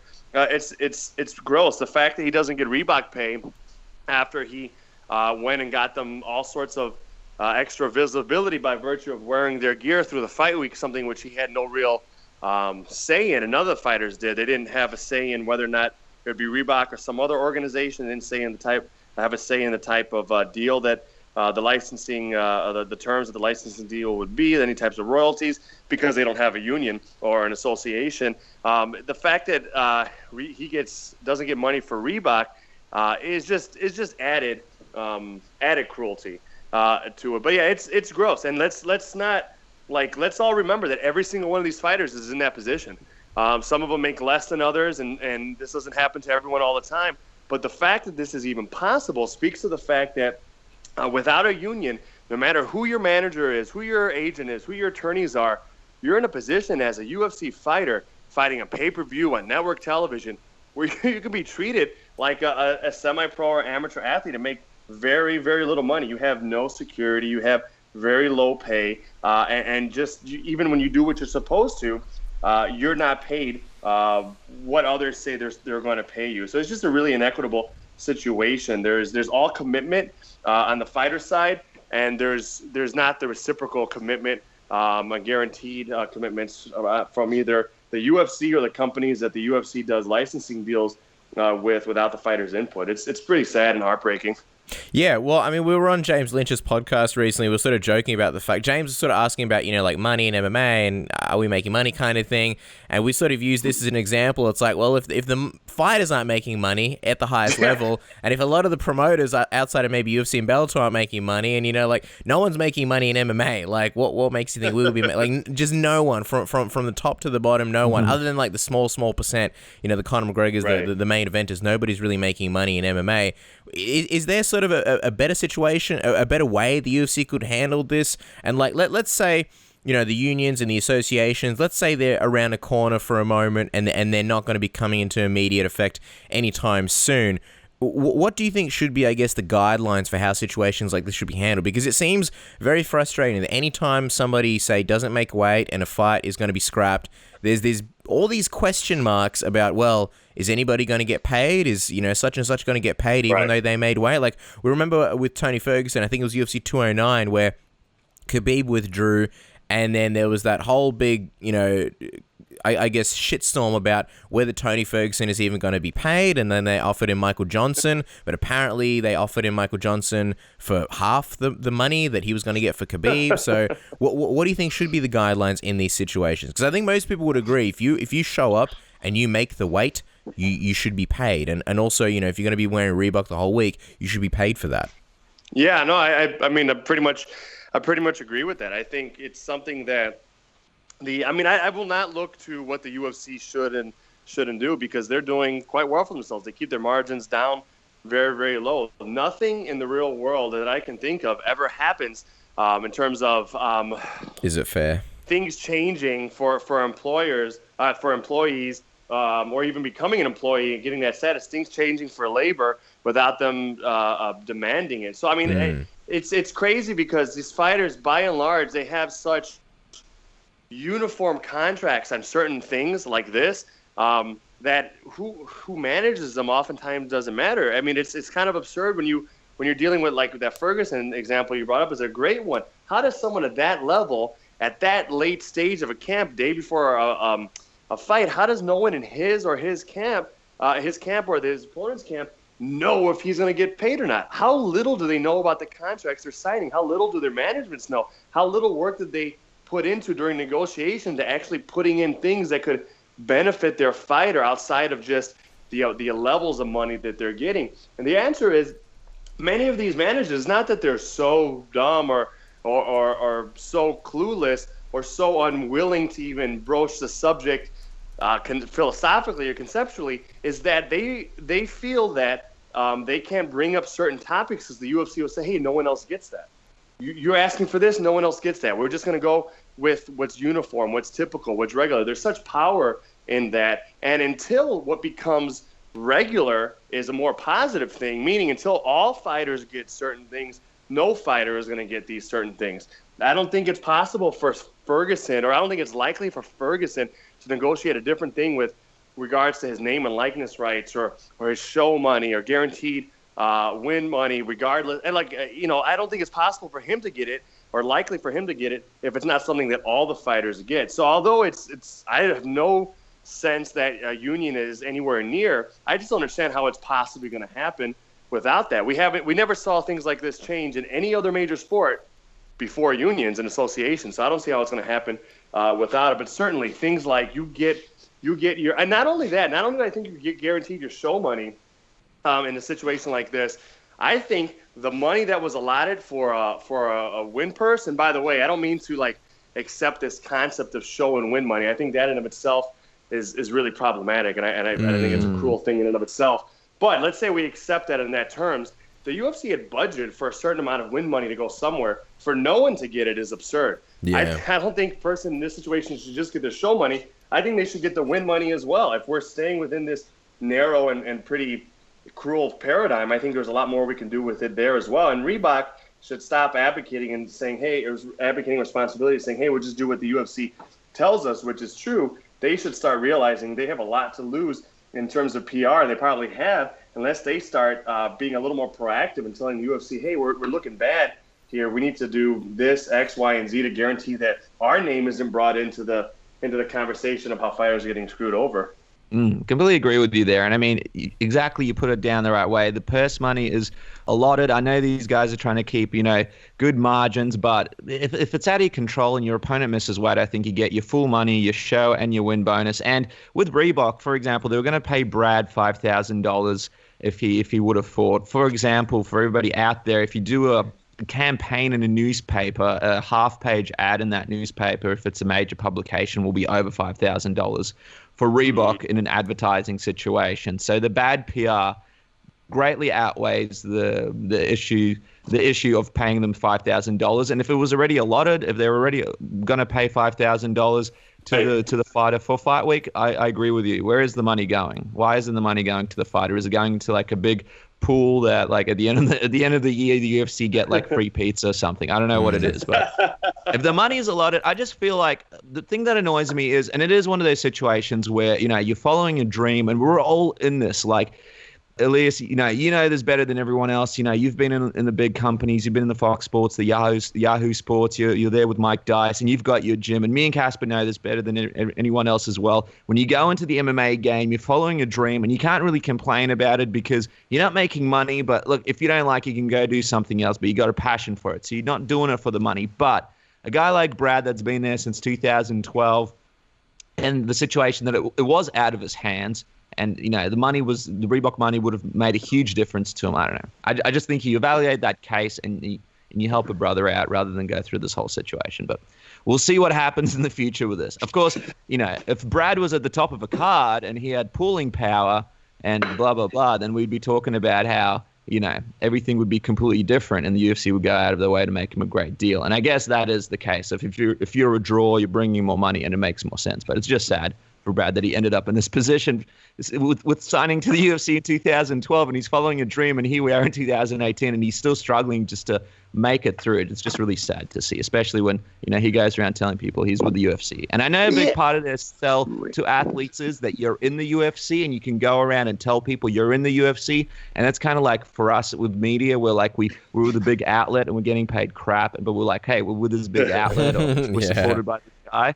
But, at some point, it's like, come on, the guy's been with you from 2012. Help him out. He's in serious debt. He was wearing the clothes. Why go through this? Anyway. If a guy was in the NFL for 6 years, I think it's 6 or 7 years, I believe. You can check me. But if you're somewhere around that length, not only would they be getting, from the get-go, they'd be getting paid more money than these guys get paid, whether or not they're a draw, whether or not they ever play a single second on the field. They would be getting paid more. But at that point, after that many years, you'd also qualify for a pension. I mean, the UFC is on the same networks and reaching the same amount of people as so many other major sports. They're doing licensing deals with the same type of major Fortune 100 and Fortune 500 companies these other sports are doing. they're selling just as many, if not more, pay-per-views and doing better ratings than other fight sports. Yet the athletes, including the top, including Conor McGregor, get paid so little in comparison to what athletes are making, relatively speaking, and so little compared to what they're contributing. There's no, I mean, I'll end it at this, but even a Conor McGregor,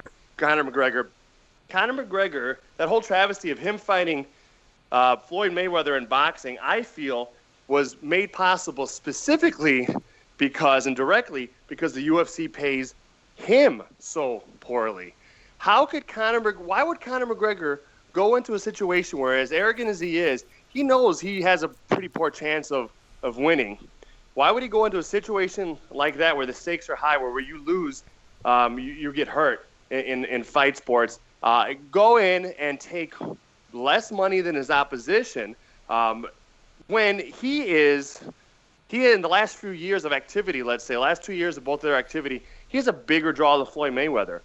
As exploitative and regressive as boxing is, it pays the top, and I think the middle class as well, of its athletes better than the UFC at this point. It's insane. Conor McGregor himself, the pay-per-views he's selling, he sold the last couple of years of activity, compare them to the previous couple of years of activity for Floyd Mayweather Jr., he's a bigger draw. Yet he gets paid less than Conor McGregor. It's insane. So I think even at the top level of the UFC, they're really being taken advantage of. And I mean, even on the media level of things, like, for example, I know you're in the same position as well, Elias, where you guys do a lot of stuff and you help out for free and you're working with these schools. But even like with me and Casper, if we go over and we lose money on an event, or if we make money on an event, and which is never a huge amount of money to begin with, we are still trying to pay whoever came with us, like a videographer or whoever. A big percentage out of that, and this is me and Casper trying to run a business where we're trying to survive, and we have to go out and we have to work and try and make this whole thing work. But we're still giving people a huge percentage of what we've made, even though it's a tiny little amount of money, just to at least be like, hey, you guys. And I mean, you're in the same position, we're all in the same position. Mike Dice, everyone who's in the same position, but it's just UFC's there. I know there's someone in charge of limiting how much money they spend, but come on, hook the guy up and change this stupid situation around. Anyway, let's talk about on to higher, more exciting things. UFC 225 is coming to your hometown of Chicago, Elias, and we're very excited for the card. Obviously, our boy Robert Whittaker, who's also on the show today, is going to be headlining that. But, of course, the big question is surrounding who CM Punk will fight. And we know that you were on the episode previously before. You sort of put your hand up before, and now we spoke to you before this program, and it seems like you may be interested to take the fight up again. Tell us, where are you at with the fight? Are you still looking to possibly fight him at UFC 225? And what sort of went into your decision to do this? Because I know you had to deal with a lot of injuries previously. You were sort of sidelined a little bit, but it looks like you're in great shape now, and you've been training very consecutively, I think for almost about a year and a half? Yeah, I've had a pretty good year and a half of we all get little things here and there, but I've been training pretty good. Been training pretty well and uninterrupted, and competing in submission grappling. I had a fight booked, or a fight that I agreed to in the fall, and then the opponent ended up pulling out to go on to another promotion. So I've certainly had it in my mind to that I'd be willing to fight again. And when you fight anyone, you're fighting someone who's training to hurt you. You're fighting someone who knows what they're doing. It's always dangerous. So would I fight Phil Brooks, who says he's going to be fighting in June and in my hometown? Well, of course I would. If I'm willing to do it for no money, I'll certainly fight this gentleman for lots more money, for the fine riches that we were just talking about from the UFC earlier. Yeah. I'm happy to do it. When we last spoke, he was a guy that had never fought before. Now he has fought. He has fought a lot less than he thinks he's fought, because I know they told him he had fought in 5 to 10 smokers, but he never did any such thing. He fought in his gym, which is not fighting. It's not a smoker. It's called sparring, and all of us spar. So he's fought once. He fought a really great opponent that if I had money to bet, would have probably also beaten me pretty well. Although I certainly would have fought the kid. I'm sure he would have beaten me as well. So the CM Punk's experience doesn't really change my opinion on the fight. I've still fought a lot more than him. We're both pretty old, but I'm younger than him. When was your first fight, Elias? Just out of curiosity. You had a first fight years ago. What year was that? 2012, wasn't it? Actually, my first MMA fight was in 2010. Wow. So, yeah, I mean, listen, the guy's a tough guy, but I was doing this and getting beaten up and kicking ass and getting my ass kicked long before he ever considered it, long before he was, doing a periodical, occasional lesson in California in jiu-jitsu, and certainly long before he hooked up with the incredible team at Roufusport nearby in Milwaukee. I have confidence in my training. I'd certainly take the match, and as long as and let's be clear, I think it's absurd that I put myself in a different category than him, but I still think it would be absurd for either him or I to compete in the UFC. But as long as the UFC is booking people that don't deserve to be in the UFC, I'm happy to fight them and join their ranks at least once.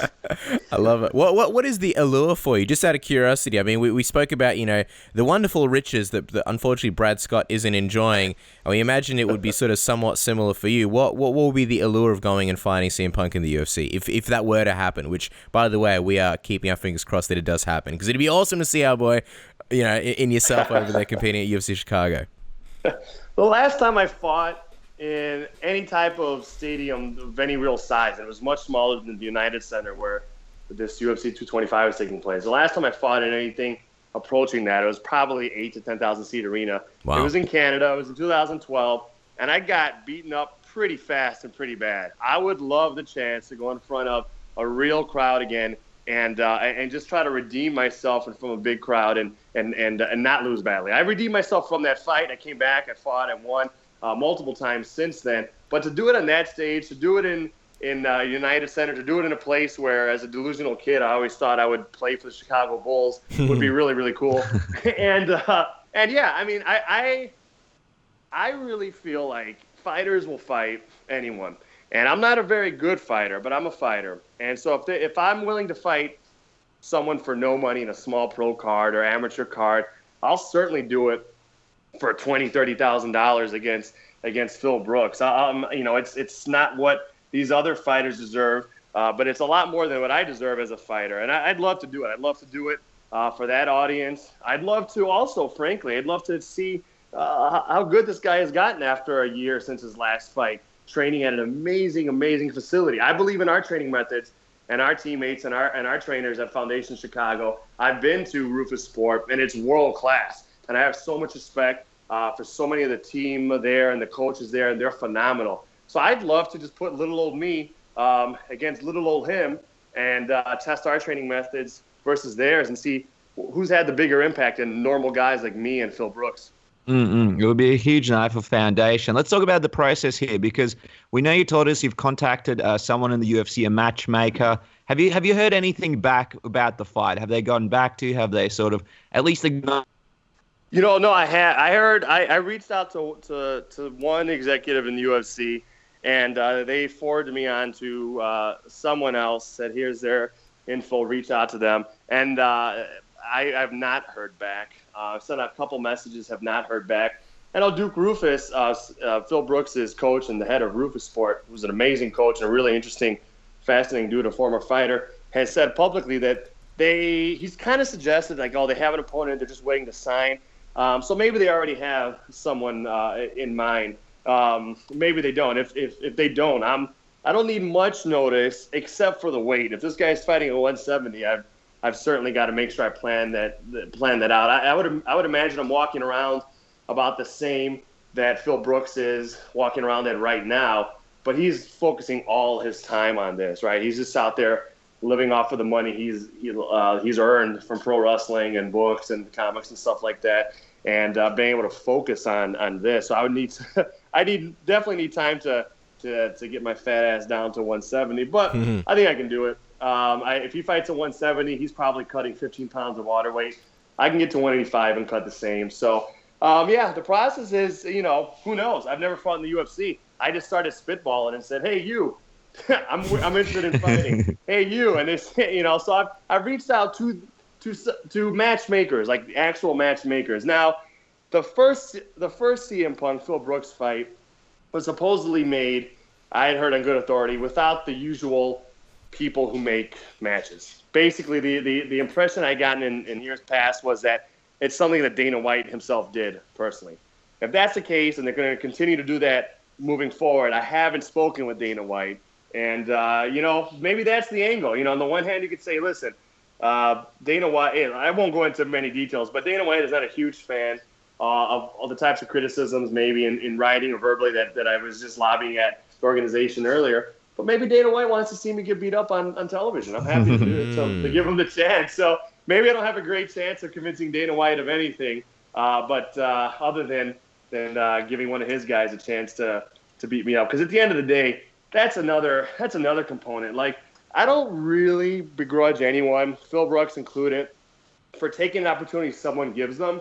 Hey, I think he's fairly aware that it's kind of ridiculous that the UFC signed him. But he's saying, hey, I'm going to give him my best effort, and that's cool. I don't really like someone in his position that owes everything to other fighters, the ones training him, the ones who he has never met but that came before him and set the stage to create this legitimate organization that he's sullying by being in there. He's completely silent in fighter issues. Other than like meeting fighters, shaking their hands, being friends, and kind of living the fun side of their lifestyle, I don't see him saying anything. He was a guy with the stage and the money and the independence where he could conceivably go out there and call for change. He could be a real lightning rod for fighters' lives improving. I don't see any of that happening publicly. So, I mean, I'm not a huge fan of that. If you're going to go in and take advantage of an opportunity, fine.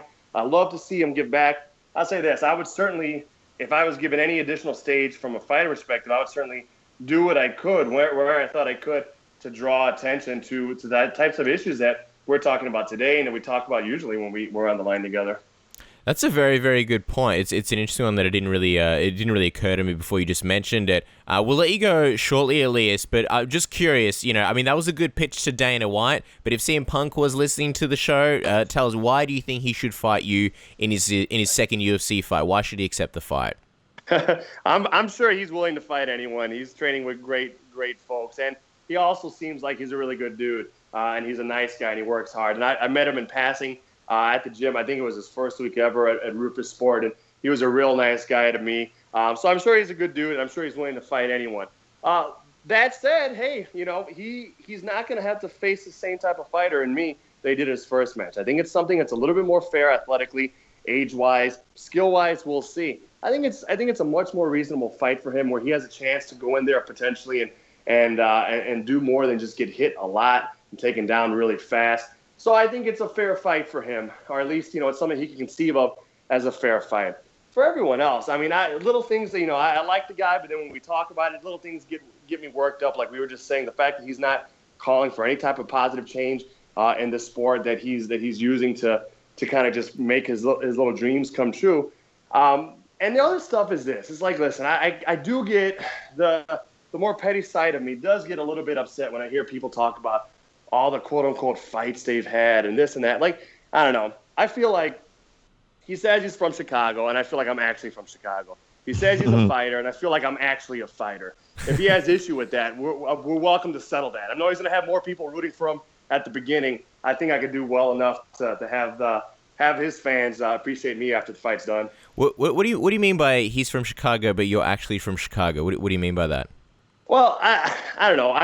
He flies the flag a lot. A little I've heard him talk about the city. It's not in great detail, and I just it might be unfair, but I really do feel like there's an element of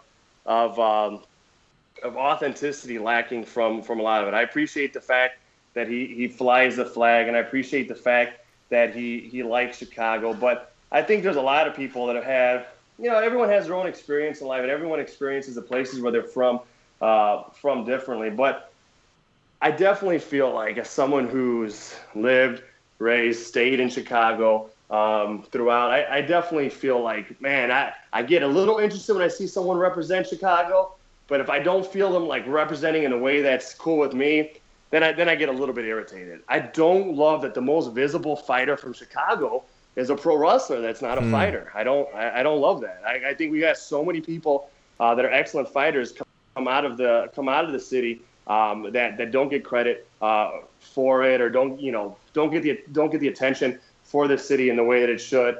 And yeah, I just feel like the inner city experience I feel like staying, and I'm talking to you from the inner city here. I just feel like it's something that can't be disconnected from the stuff that we do now, from the issues that are important to me, from the fact that I've been grinding and working as a whatever level of fighter I am, as a coach I am, without the limelight. I just feel like real Chicagoans do stuff they love or do stuff they need to, irrespective of the limelight or the spotlight that's put on them. And I don't have a lot of love for people who only become fighters when they're paid a lot of money to do it or to pretend they're doing it. So I guess it's a vague and perhaps unfair notion of authenticity that I'm referring to when I talk about actually being from Chicago, but it's definitely how I feel in the moment.